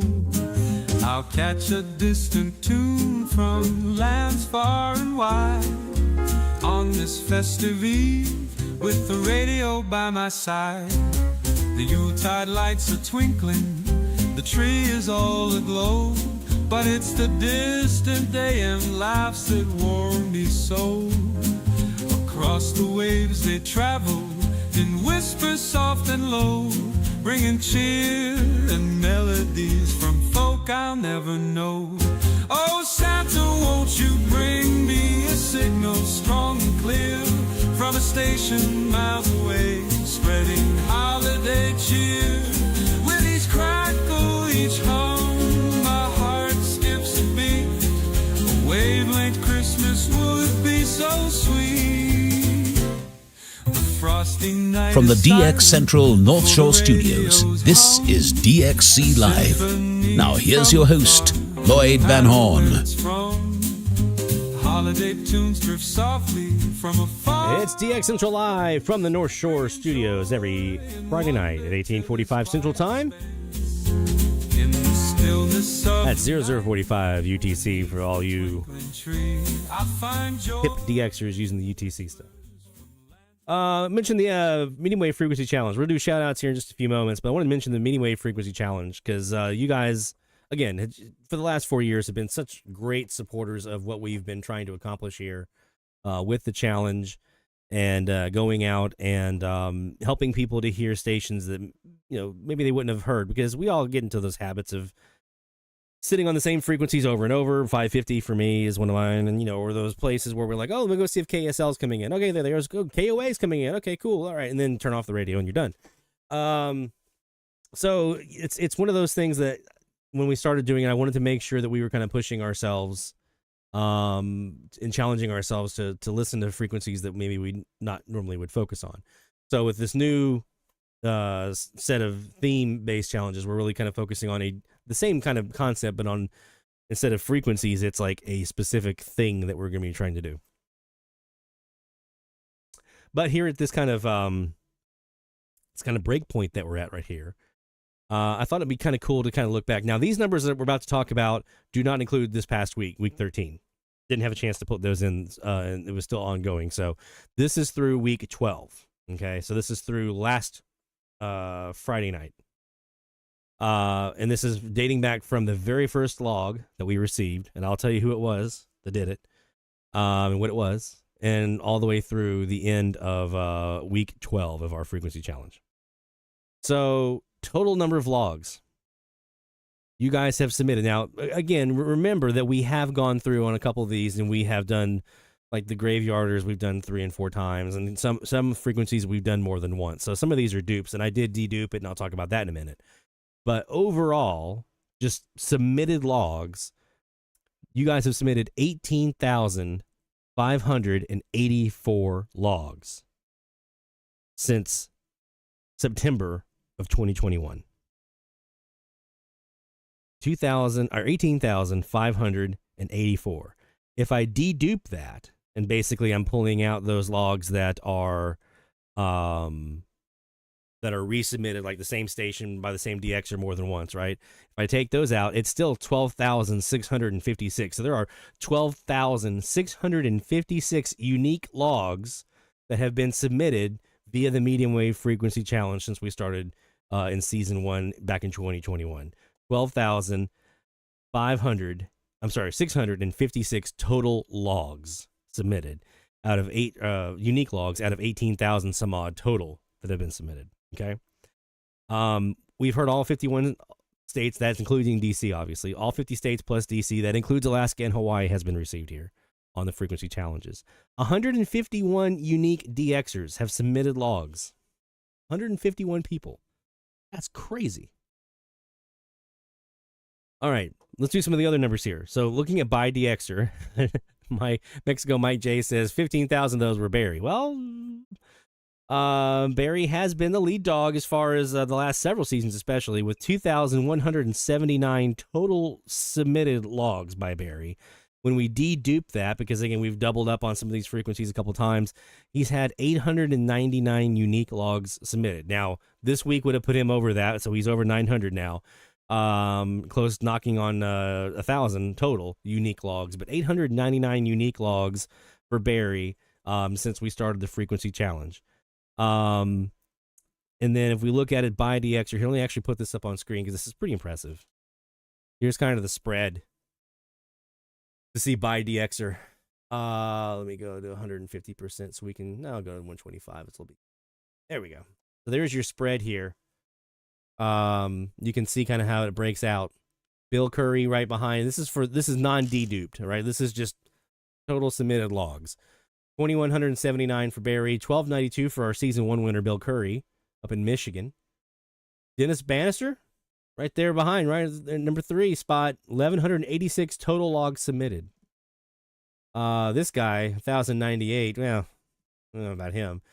Jacob, 880. Here's the interesting thing about this. So I mentioned the deduped, right? So let's look at this for a second, kind of get this in your mind, kind of what the numbers are here, right? When we look at just the raw logs that have been submitted. When I dedupe that, culling out any, like, if Barry logged WWL 3 times, or I logged AGLA 4 times, or something like that, right? We dedupe that out. So just the one. There you go. That's what's left. Look at this. So the interesting thing to me is you can tell who's kind of jumped in here kind of late to the game. Last season or so, Jacob, 880 total logs submitted. 878 of those are unique. So that's all recent stuff. For he hasn't been through like multiple rounds of some of these frequencies. He's just jumped in there and he's already at 880 almost logs. Jacob is coming, guys. Jacob is coming for it. All right. He is coming at it hard. Jeff, Notorious BOG, 786 logs total submitted. Well, that's a total of 614 unique logs. My number went down. Remember I said it was like 1,090 or something? Mine went down to 492 when we deduped it. So a lot of that was extra fluff and just kind of rehashing a lot of the same stations over and over again. 492 unique logs in the frequency challenge for us here at DX Central.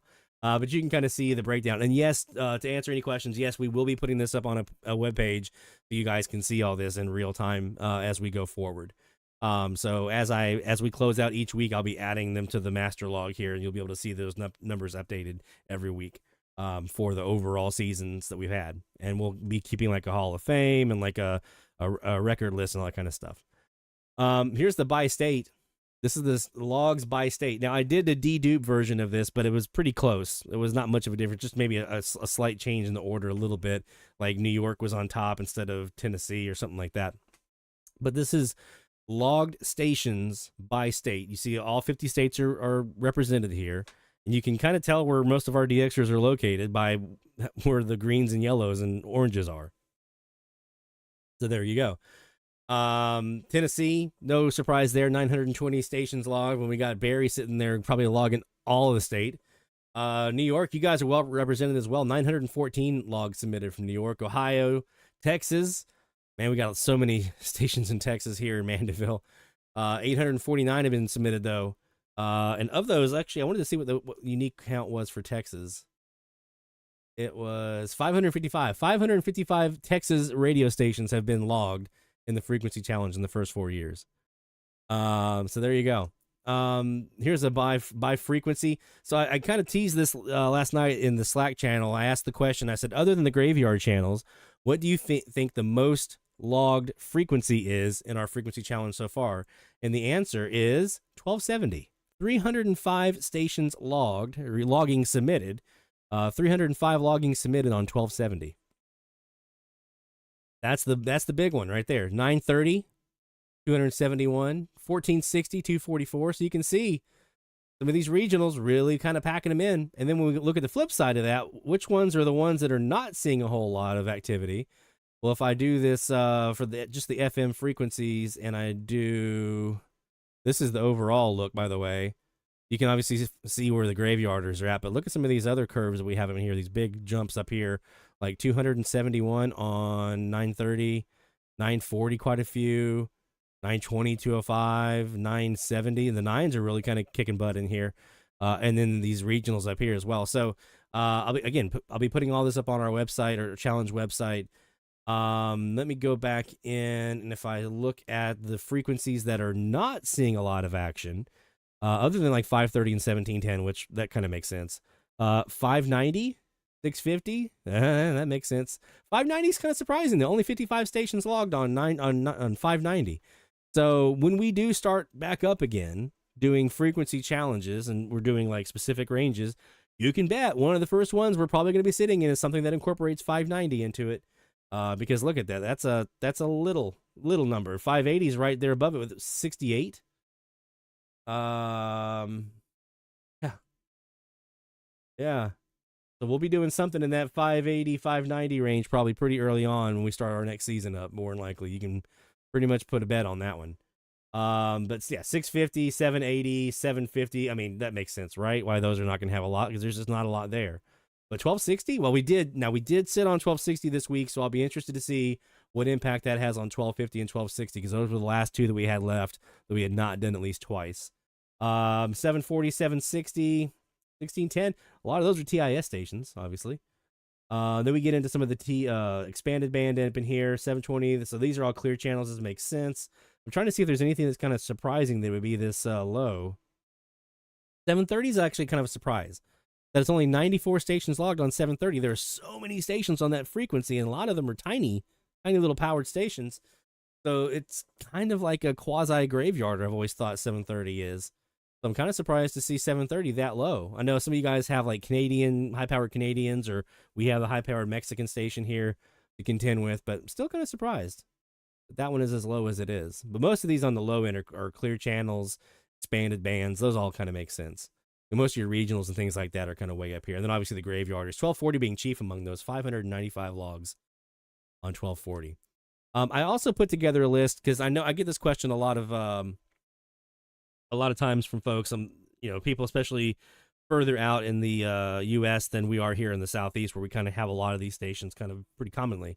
But want to know, okay, what are the targets I should be looking for Cuba or Mexico or Colombia? So I'm actually putting together a list here of the most commonly logged of each of those countries. So the most commonly logged Cuban, 33 logs on 1620 radio rebellion. So if you're looking for Cuba, or if you want to get more Cuban logs, this is going to be the list that's going to probably help you out with that. So this just ranks them all, and you'll see the frequency in there, and you'll see how many times it's been heard. So the higher the number, that means more people are able to hear it. It means it gets out pretty well.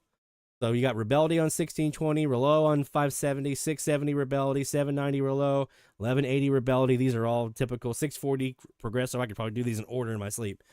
So yeah, these are kind of your top ones. Then we look at Mexico.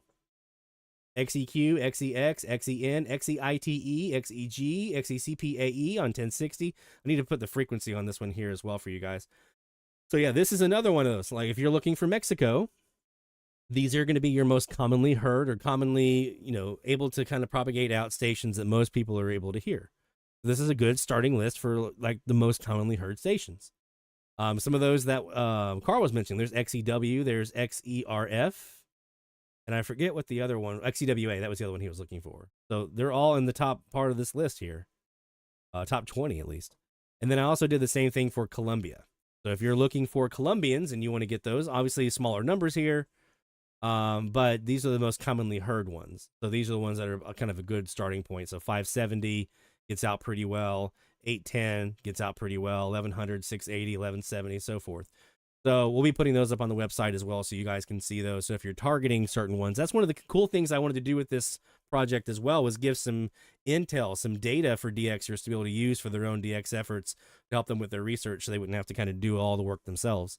Most commonly heard countries, we've heard quite a few. We've had a total of 46 countries heard in the frequency challenges, obviously U.S. being top dog, but look at Canada, Mexico, Cuba, Colombia, and down the list here. We've had quite a few. You guys have been hearing some good stuff. States by DXer. Jacob, man, dude, I don't know what it is up there in Minnesota, but you get the states, 43 states logged by Jacob in the challenge alone, just in the challenge frequencies that we've done, just in all the challenge work that's been happening since last year, by the way. That's when he started in. It was last year. 43 states heard, 41 for Barry, 40 for Bill. You can kind of see the list here. Countries by DXer. All right, that works. Barry, there was 16. I think, Barry, the difference on mine and yours was Guatemala, San Andres, and third one. I don't remember the third country. Guatemala was one. San Andres was Venezuela. That was the other one. Yeah, those are the only differences. Otherwise, you and I had an identical list. So, yeah, breakdown by country. So, some good countries. And you'll notice a difference. Now, Jim and he was doing some traveling on his, but the rest of these are pretty much either in the south or kind of southern area, or some bog antennas that get down into the nitty-gritty down in South America and stuff, Mr. Notorious B.O.G. And then there's Jacob, who he seems... You have a magnet up there, dude. I don't know what it is. You got a magnet. Speaking of Jacob, mileage record right now belongs to him. 5,900 miles for Jacob. Last season here in Argentina, LRA1. That is our current mileage record holder for all the frequency challenges that we've had. He set that last season. The previous record was John Johnson out in Arizona here in Japan on 5,600 miles on 774. Bill hearing Argentina on 870, 5,500 miles in last season. You can kind of see the breakdown on this one here. Some pretty nice mileage totals in here from folks. Really impressive. I mean, I think I've never gotten over, well, I do have that 5,000 one in Algeria, but pretty much everything else I have is like 3,000 miles. So anytime I see anything over 3,000 miles, I'm like, whoa, guys are crushing it. 47 unique countries. Actually, yeah, it was 47, not 46. 47 unique countries. Here's the breakdown by month and by season. By reporting state, so this kind of tells you where people are when they submit their loggings. You can tell, again, where people are, and if you overlay this with our reception map, it would be pretty close. And a total of 3,880 unique stations logged. Unique stations. 3,880 unique stations, and that's international and domestic.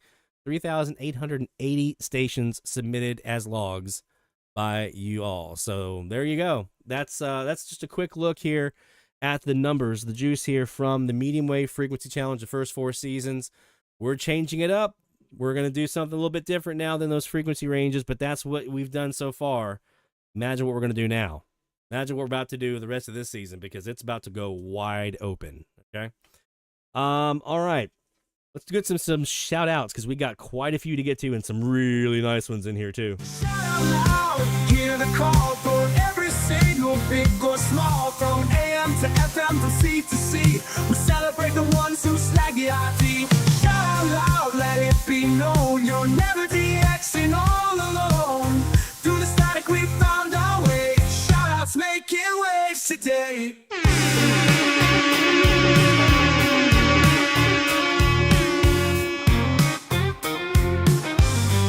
All right. Shout out time. We've got Sean, Jacob, David, Pete, and David Harden. You guys are on deck here for shout outs here in this round. A little later on, we'll be doing ours that we accumulated this week as well. Sean, I'm going to come back to you because yours is going to be extra special because we got a lot to get to on yours. I'm going to start from the bottom and work my way up. David Harden in Georgia, new logs, and we're also going to do a little bit of extra stuff here for him. So, been trying in vain to pull out a station ID on 640 without luck. Tonight, I decided to visit 630. It paid dirt. Log WSPN in Washington, D.C. I ID'd them because they are the only ESPN station on 630. I then ID'd KYFI from St. Louis, Missouri. The station is part of the Bible Broadcasting Network. The signal matched the internet feed. Finally have some new stations.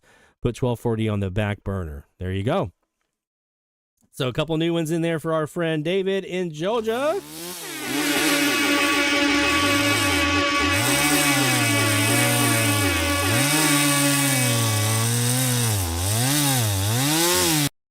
All right. Yeah, Jacob, I'll take a look at that and see if I can maybe pop something out here. All right. Good job, David. Well done, my friend. And next we go to the other David Pete in Old Town, Maine. Only one this week, WYYC, York, Pennsylvania. One counts. And that's number 72 from the state of Pennsylvania for David.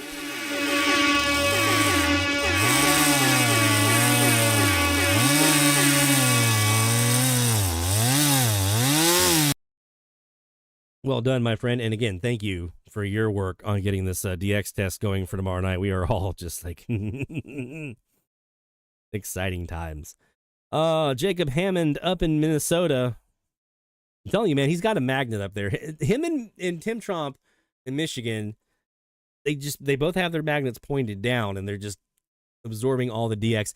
My theory, my actual honest to goodness theory, is that the closer you get to the poles, everything kind of funnels into those directions towards the poles. And so the closer you are to it, the more DX is kind of funneled. The closer you are to the equator, things are a little more spread out. You might not get as much of that signal penetration as you would closer to the poles. That's just my theory. I mean, these are electromagnetic waves. They're magnetic poles. What do I know? I'm not a scientist, but it makes kind of logical sense to me, but maybe not. Who knows? But Jacob up in Minnesota has had himself a good week. And what I mean by that is new log heard on the 19th at 6:48 UTC, 700 KXLX in Spokane, Washington. Heard coming in under WLW with a local ad and ESPN programming matched to a Kiwi in Washington. Okay. KXLX often airs the same ESPN programming as KALL, North Salt Lake City, Utah.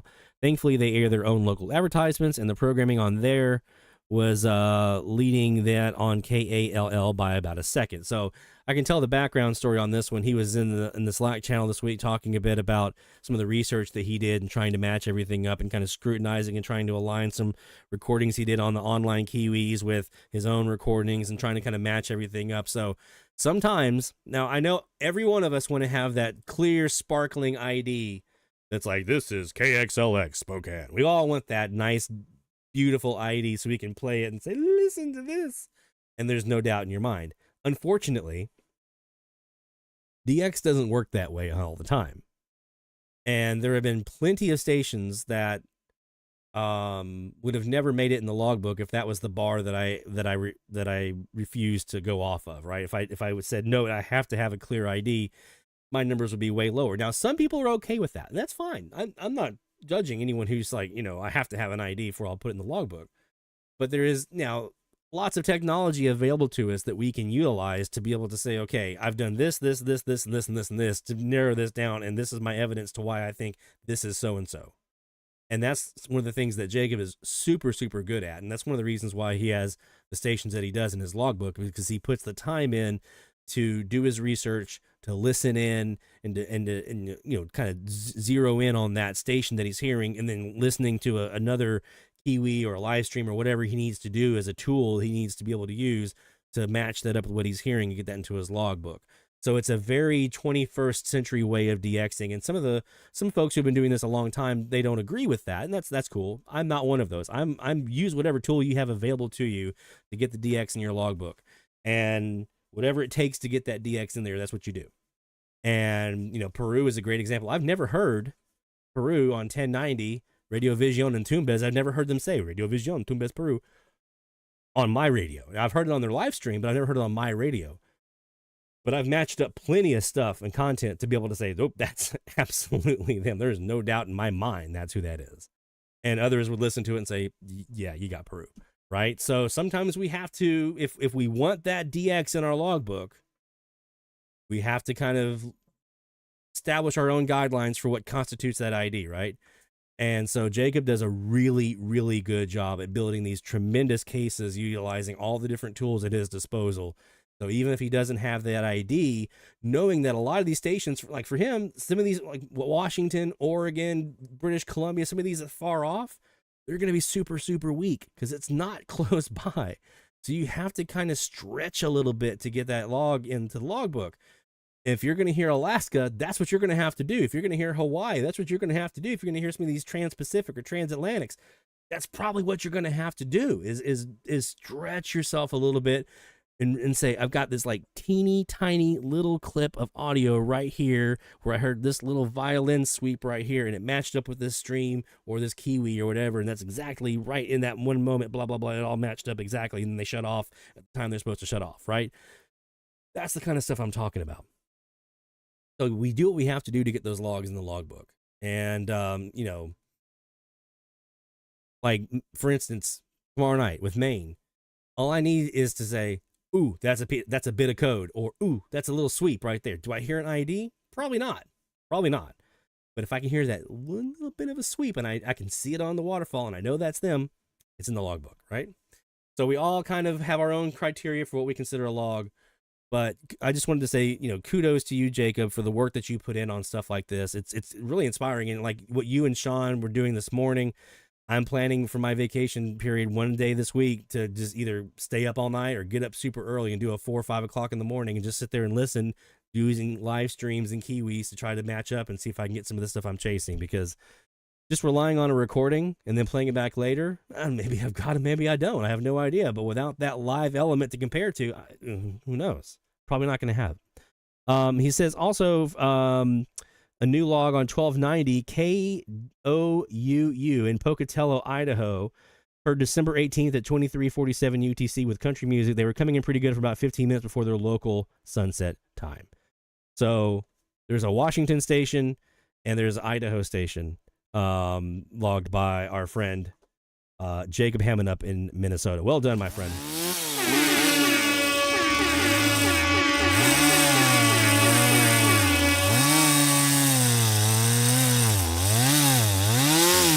Well done, man. Well done. We got some clips in here as well. We'll probably play here in a little while. You guys can hear some of this stuff. I want to go ahead and do our shout out here from our friend Sean, KX9X, Sean Kutsko, the silky voiced announcer of our ads here on DX Central. What a great week of DX Sean has had. You know, this is the second year in a row I can think of where Sean had himself a week.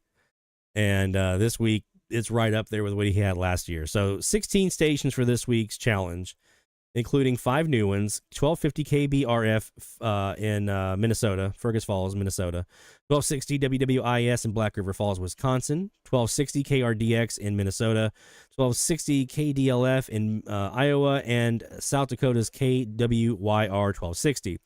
From December 13th to 20th, he logged 34 new stations. Highlights include 960 CFAC in Calgary, Alberta, 1,435 miles, 1,300 KCSF, Colorado Springs, Colorado, 884 miles, 1220 KIA, is that a J or an I? I suck. KIAN, Atlantic, Iowa, 178 watt daytime power, 363 miles. On December 18th at 0100 Zulu, I logged HJJX 770 AM radio, it's RCNA radio in Colombia, in Bogota, for Colombia number 4 at 2,587 miles. That's the 4th most distant station on AM I've ever heard. Thanks to Lloyd and Mexico Mike for the help with the ID on that one. Another win for the Slack channel there, posting unidentified clips and then getting input in. That's another great way to get stuff. I've done it myself this last week. Talk about that in a little bit. But the best was saved for today, December the 20th.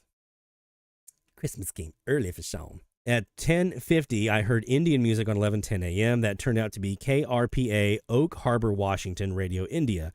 9 kilowatts, 1,777 miles. A few minutes later, thanks to a heads up from Tim Trump, the other magnet, I logged KBND in Bend, Oregon for state number 42, 10 kilowatts, 1,699 miles.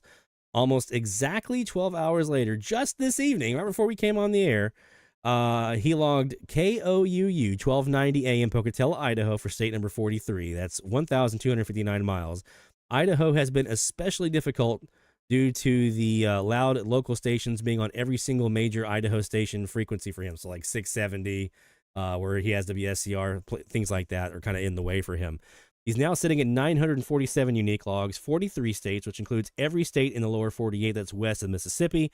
I'm confident I'll break 1,000 this season. Gotta love those bogs, baby. Woo-hoo-hoo. Well, my friend, we're gonna fire off the fireworks for you.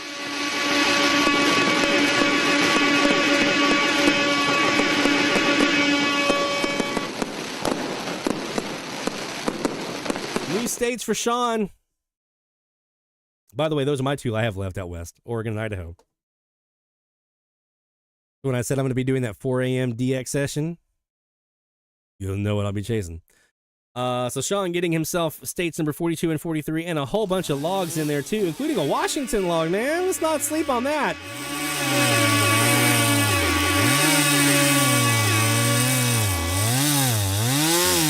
There you go. And this is another one of those examples of a DXer helping DXer here, because Tim gave him the tip on one of those, and then Jacob helped him with the tip on the other, and we all kind of help each other kind of spot. And Sean actually sent me a recording from this morning that I think maybe I might have had Spokane, Washington on one of my recordings on 11:10 from this morning, but he's sent me his recording so I can compare it and try to match it up. So we're all helping each other out here. And trying to get more stuff in the logbook. Let's go ahead and take a look. He actually provided here, this is the clip from Bogota. This is the one that we listened to in the Slack channel this week. This is Bogota 770.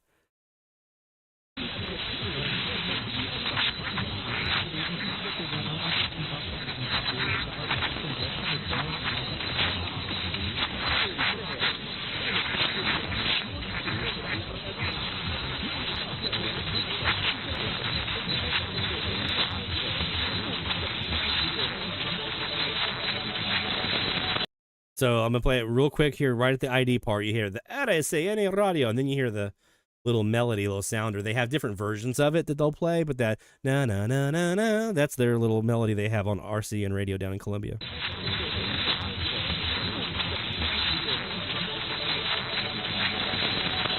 There you go. That's Columbia, 2,500 miles for Sean. And then we've got some more in here I'm going to play here in a little bit here of the ones that were sent over by Jacob.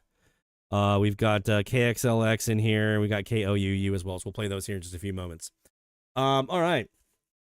Those are the shout outs we have in so far. But hey, if you haven't gotten yours in yet, you still got time. dxchallenges.com/shoutouts. Get your shout outs in. While you're there, go ahead and make sure you're registered. That way you can be part of the challenges that we have as well on our frequency challenges and our theme-based challenges we're doing for the rest of this season.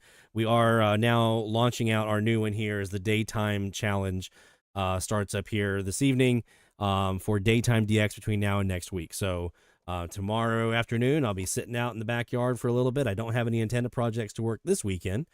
So we'll be sitting out in the backyard for a little while, or maybe take a little trip and take the DX 286 out and do some park or parking lot DX on the portable and see what we get. All right. So we're going to be cutting into some DX here in just a little bit. We're almost at the top of the hour here, so we'll be doing some AM here in a bit. Let's go ahead and do a real quick check of some FM meteor scatter while we're at it here, because we did like 50 some odd pings from last week that I still haven't had a chance to go through and review and see if we caught anything. Real quick though, while I'm here and pulling this up, let's go ahead and take a look at the map here for our auto loggers, because we did catch one here. This is on the I think that's the 21-foot dipole, or the dipole at 21 feet here on the air spy. That's WPLQ. That FLQ. FLQ. There we go. My eyesight's gone terrible today. 100.1 here in French Lick, Indiana. Okay. French Lick, Indiana, 6,000 watt RDSD code here on the auto logger. So this is one I would have never gotten if I wasn't using my auto logger. And actually, that's not the air spy. That's the TEF 6686 and the 21-foot dipole. That's what that one is. That particular setup. So that one is a new one for us. We didn't get anything on the 62-foot Omni this week, but we did have this one here to be FLQ in French Lick, Indiana, 100.1 megahertz. That one showed up this week for us. As we were doing some auto logging there. Now we're going to take it up into our SDR console instance.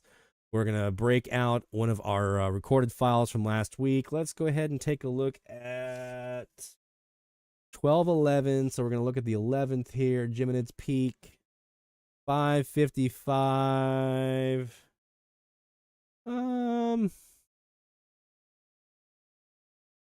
Let's do the Wednesday morning.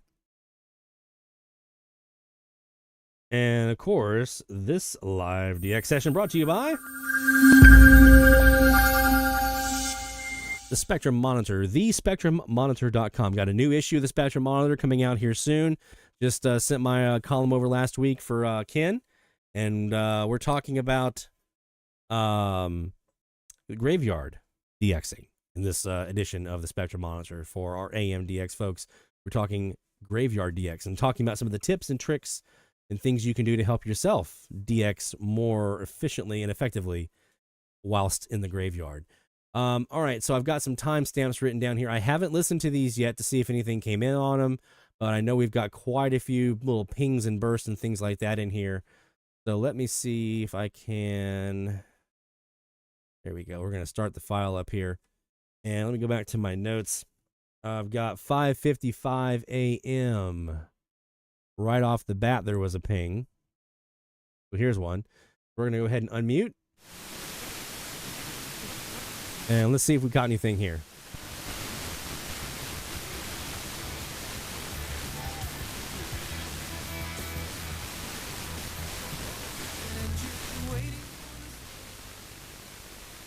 So there's a couple stations actually in this ping right here at 5:55.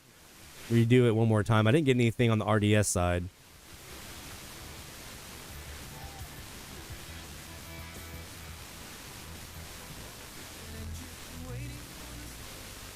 So there's two distinct stations in there. And let's double check this little ping.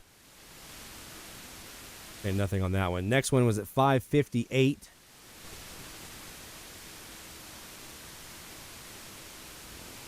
Here we go, right about here. Steve Winwood in there. Not strong enough to trip up an RDS decode either. So for those of you, let me stop for a second. Those of you who have been with us here since the beginning of the season know kind of what I'm doing here. But if you're newer, if you didn't catch what we were talking about meteor scatter earlier this season. So we're basically what we've done here is we've set up a recording. This was during the peak of the Geminids meteor shower. And this is an early morning recording. Around sunrise is your best time usually for meteor scatter in most cases. It can happen any time of the day, especially during a big meteor shower. But this is one that came in, like I said, that morning around sunrise. And I basically was doing 2-hour recordings, and I was recording specific parts of the band where I have a little more open frequency available to me, where I don't have a local or a semi-local. And you just record the whole little span right there. And then what you do is you actually go in. There's a feature here in SDR console called the data file analyzer right here. It's under the view tab. And basically you pull up a recording that you've done, and it will basically run through and analyze that file and then return the waterfall here on a timeline, so you can very efficiently and very quickly kind of go through here. So for instance, while that was going, I wrote down all of my little times where I saw pings on the waterfall. A ping is what you basically see right here, right?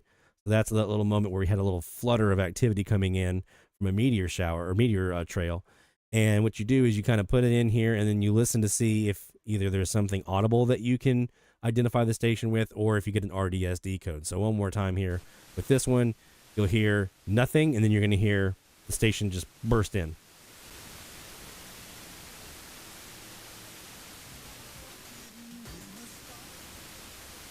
That's meteor scatter rather.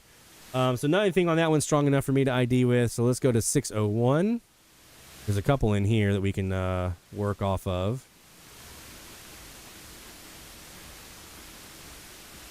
We back it in here. And we got 601 and 607. Let's see.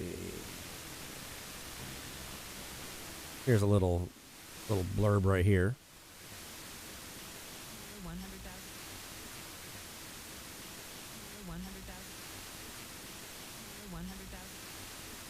Right? That's what we usually get. You're not going to get a decode every time or something identifiable every time. You're usually going to get a little blurb like that, and then it's on to the next. That's the typical result you're going to usually see. But when you get one, It's pretty cool. 607 is our next one that we had here. Oh, there's one right here. That's probably it. A card on it. A card on it. You can kind of loop over that one spot, and sometimes if it's strong enough, that will force the RDS to decode in here. A card on it. A card on it. A card on it. A card on it. No.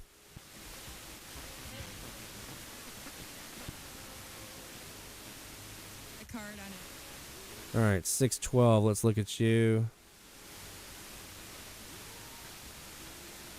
I wanted to take a look at this. This was an interesting little feature here.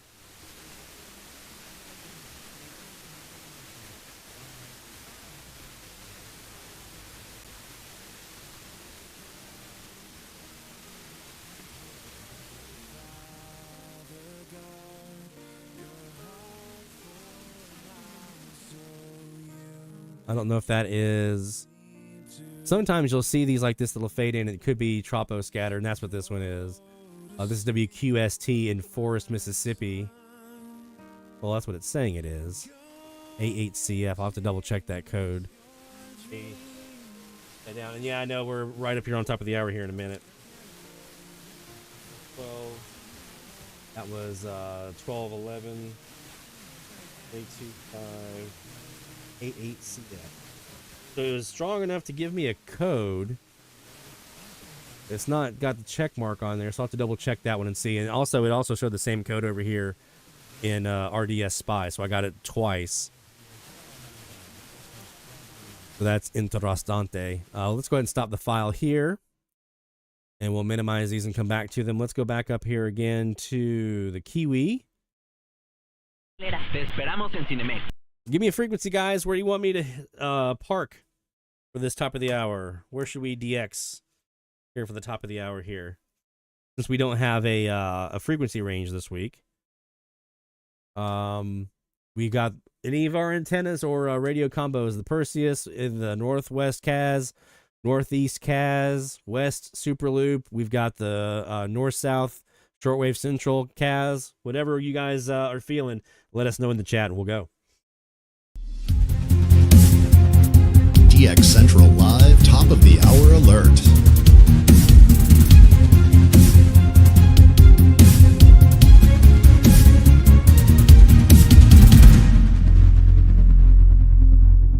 Rick says 1410. What direction you want me to look, man? From here in Louisiana, what direction should I be looking on 1410? That'll tell me which antenna SDR combo to go for. Right now, we're looking kind of north towards your direction, roughly, at 330 degrees on this one. On this antenna, we can do 305 degrees over towards Colorado-ish. We can do northeast from here into the East Coast. And west, we can do down in Mexico, looking north. Okay. So let's do two things. One, we're going to record on the Perseus with the 305, and let's go to the shortwave Central Kiwi and see what we got here on 1410, looking 330 degrees north.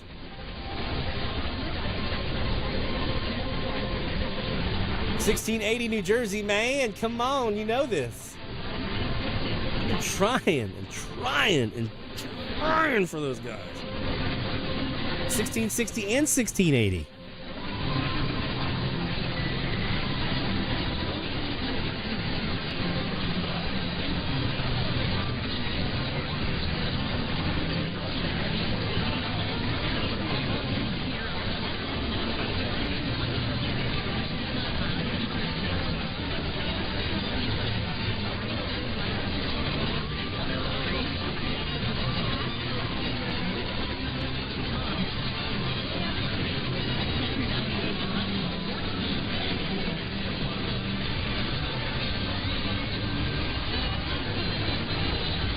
This will be pointing right at pretty close to North Platte. Yeah, this will be pointing pretty close to North Platte, where you have reindeer radio.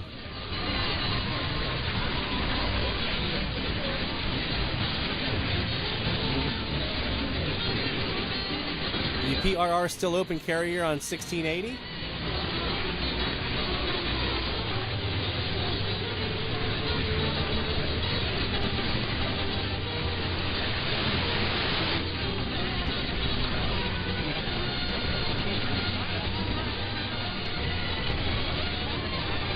We're going to record that. Just see what happens.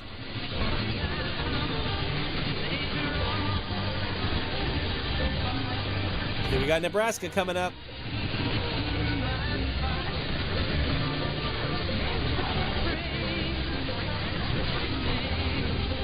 Yeah, I didn't hear it either. I don't think they did.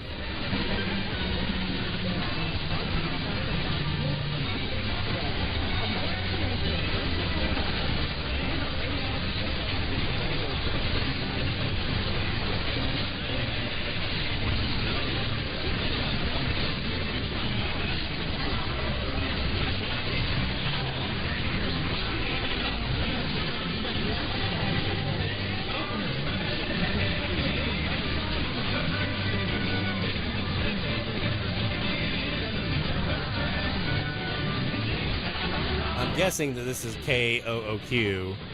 They're in North Platte with the Christmas music. Recently heard here for the first time.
All right, so we do know that was KOOQ there with the Christmas music, Reindeer Radio there in North Platte, Nebraska. Let's go ahead and take a look on 1680 and just see if we've got any shot here at New Jersey. That would be a great Christmas present. Even if we don't get Maine, New Jersey would be a nice consolation prize.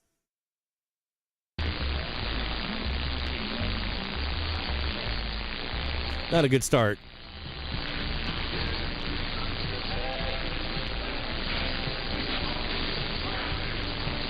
Not a good start at all.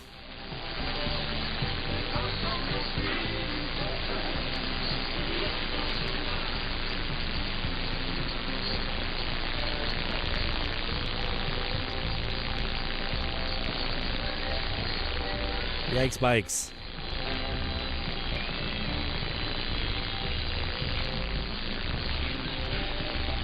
Got KRJO in there, Monroe. Yeah, Chris, that was KOQ in North Platte, Nebraska with the Christmas music.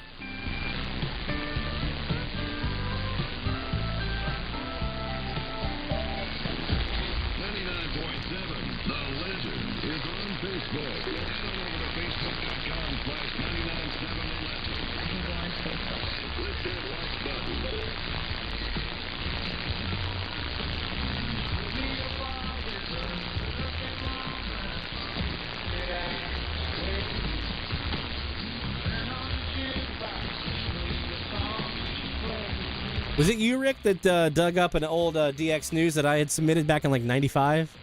Did some loggings into Muse and stuff? I think it was you that had that.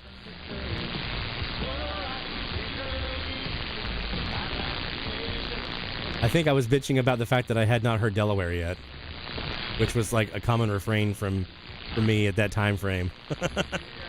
Didn't remedy that for 4 more years. Took me 4 years from 95. Took me 4 more years before I got Delaware in the log from Brasstown.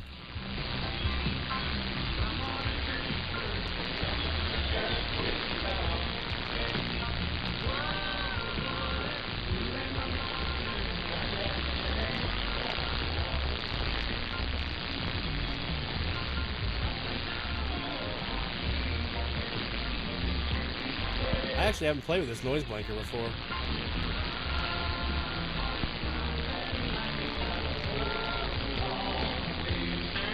That's some noise filtration. No noise filtering in IQ or stereo mode. Oh, bugger.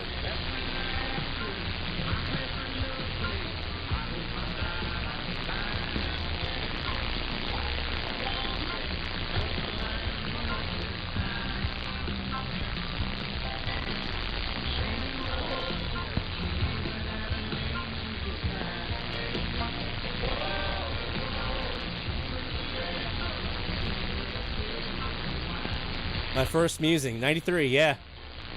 Yeah. That's about right. Let's go 1660 here. There's still a little bit in there. You got the TOU in.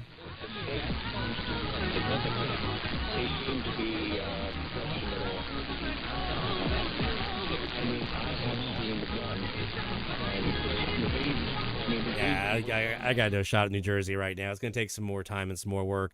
Guess what I'll be working on tomorrow? Common mode choke.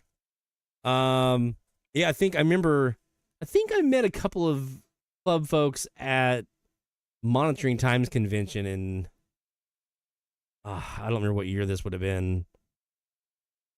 It was obviously it was in Atlanta. That's where the MT convention usually was, except for the couple of years it was in Knoxville.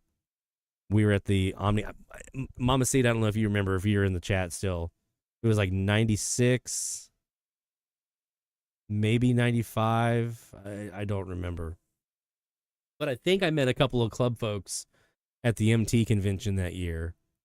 So yeah, that was always a fun event. I only got to go, I think, 1 or 2 times to the convention. Met a lot of really great people in the industry and in the hobby, both sides, the broadcaster and the DXer. And manned the booth for a little bit and got to do some selling of Grove products. A little piece of trivia for you guys that you may not know. If you ordered a radio or a product from Grove Enterprises during the summer of 1993, I'm talking basically June or July, okay? If you had a radio or something shipped to you, other than the magazine, you had a product shipped to you, book, radio, adapter, whatever, in June or July of 1993, there's a pretty good chance that I was the one that packed it into the box and shipped it to you. a little piece of trivia for you. Because I was working in the shipping department that summer when we first moved to Brasstown from New Orleans. I was working in the shipping department with a great man named Casey Davis, great man, and was helping him run the shipping department, which was really just him at the time.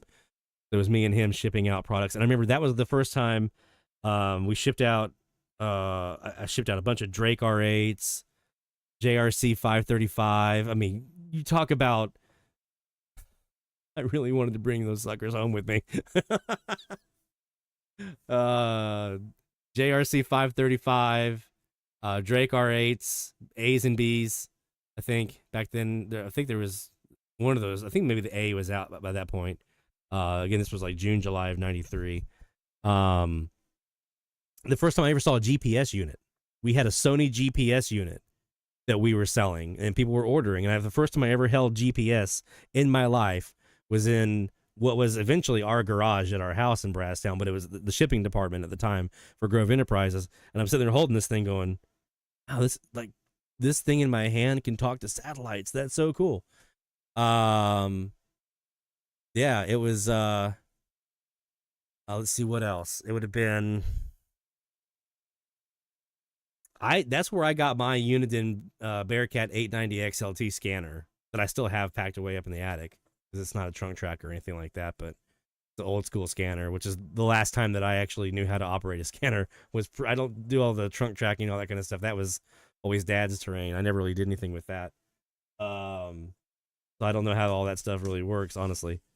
That was the summer I got that radio, and the one I wanted the most was a Drake SW8. You remember those? It was like a little portable version of a Drake R8. It was like smaller, had a little handle, and it looked like a squished version of the Drake R8. It had the same keypad and the same display kind of and everything, but it was kind of squished, and had the front fire speaker on the front of it. If I can find a picture of it here. That was like my radio of the moment that I wanted more than anything else. Was a Drake SW8. Here it is. There you go. This was the guy. That's what I really wanted that radio. That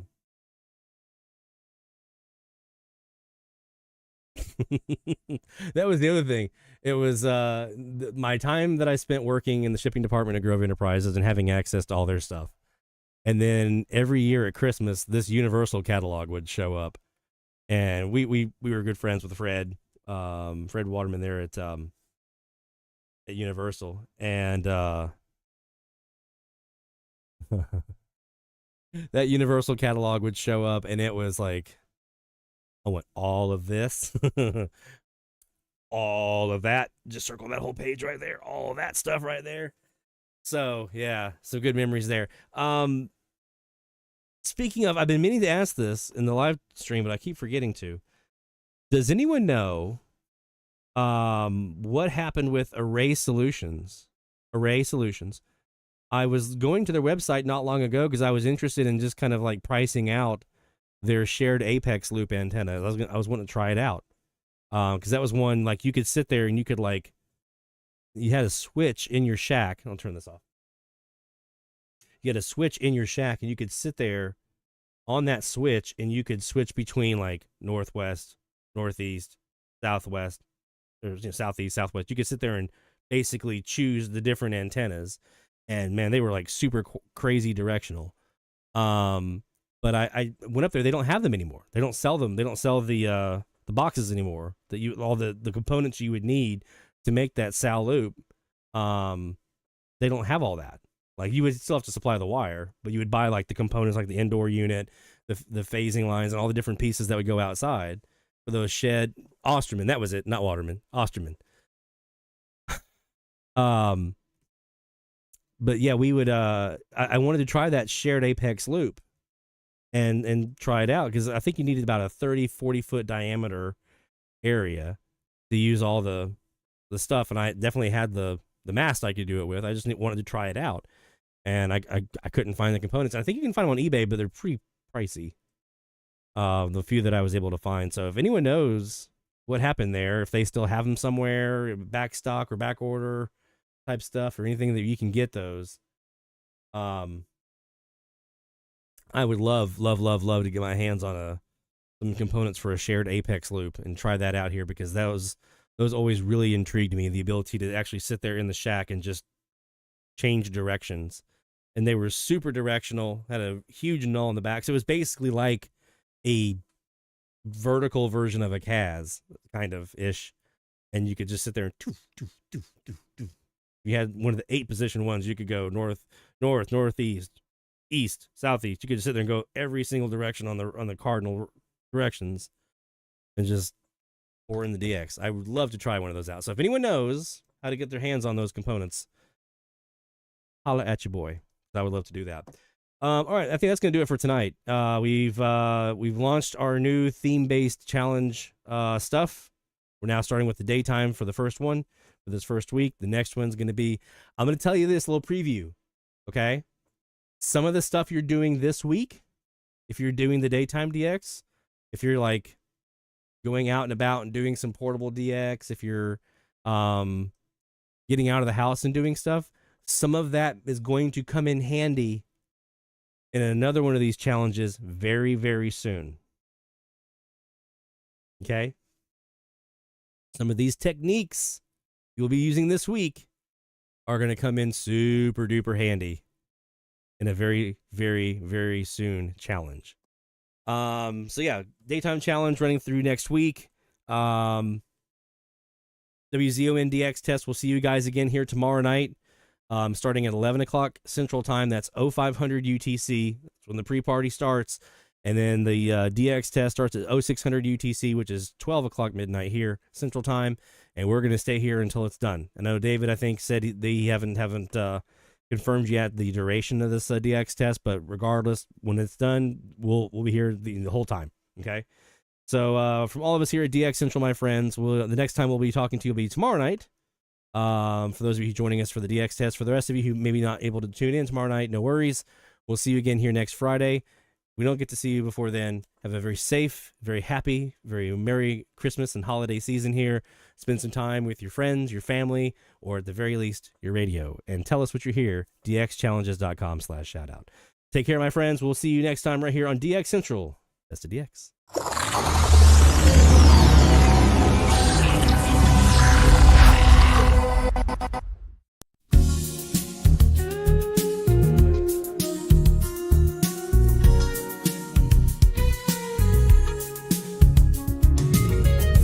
Friday night rolls in the air, tuning in without a care. Lloyd Van Horn takes the stage. DX Central live engage. AM FM static fight, chasing signals all through night. Waves that travel far and wide. Feel the magic deep inside. DX Central live tonight. Turning dials, feeling right. Lloyd will guide us through the waves. All the signals we will crave. Frequencies that cross the sea. Mysteries for you and me. Lloyd's voice cuts through the noise. Feel the thrill, enjoy the joys. Ghostly whispers in the dark. Find the station, hit the mark. Fading in and fading out. Lloyd helps clear the doubts. Stories from the distant land, caught by waves that we command. From our homes we hear the call. DX Central live for all.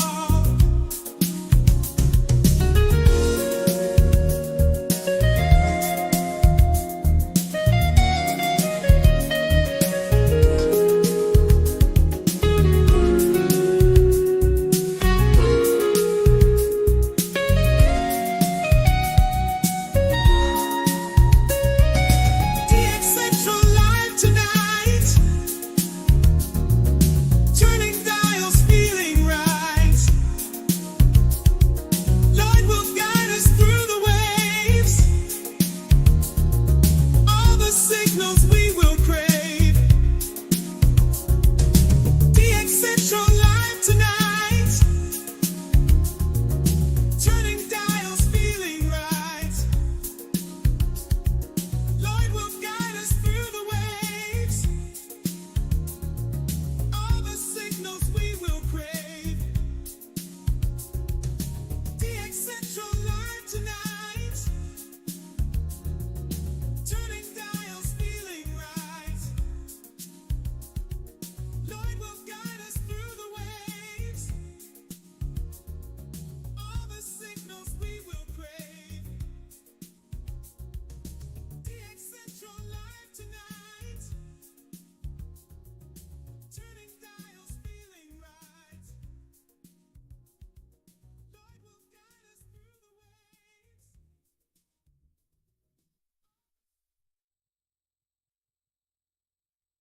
This is DX Central Live.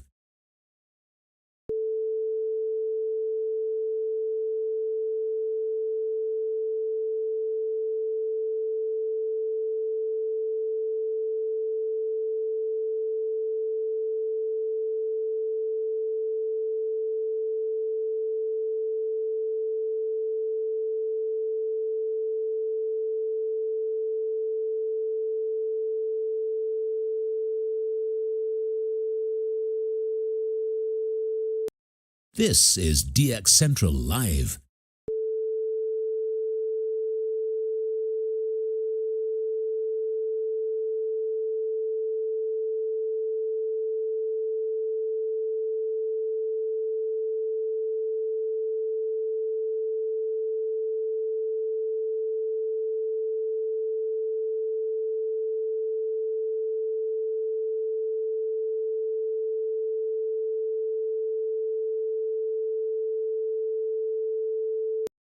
This is DX Central Live.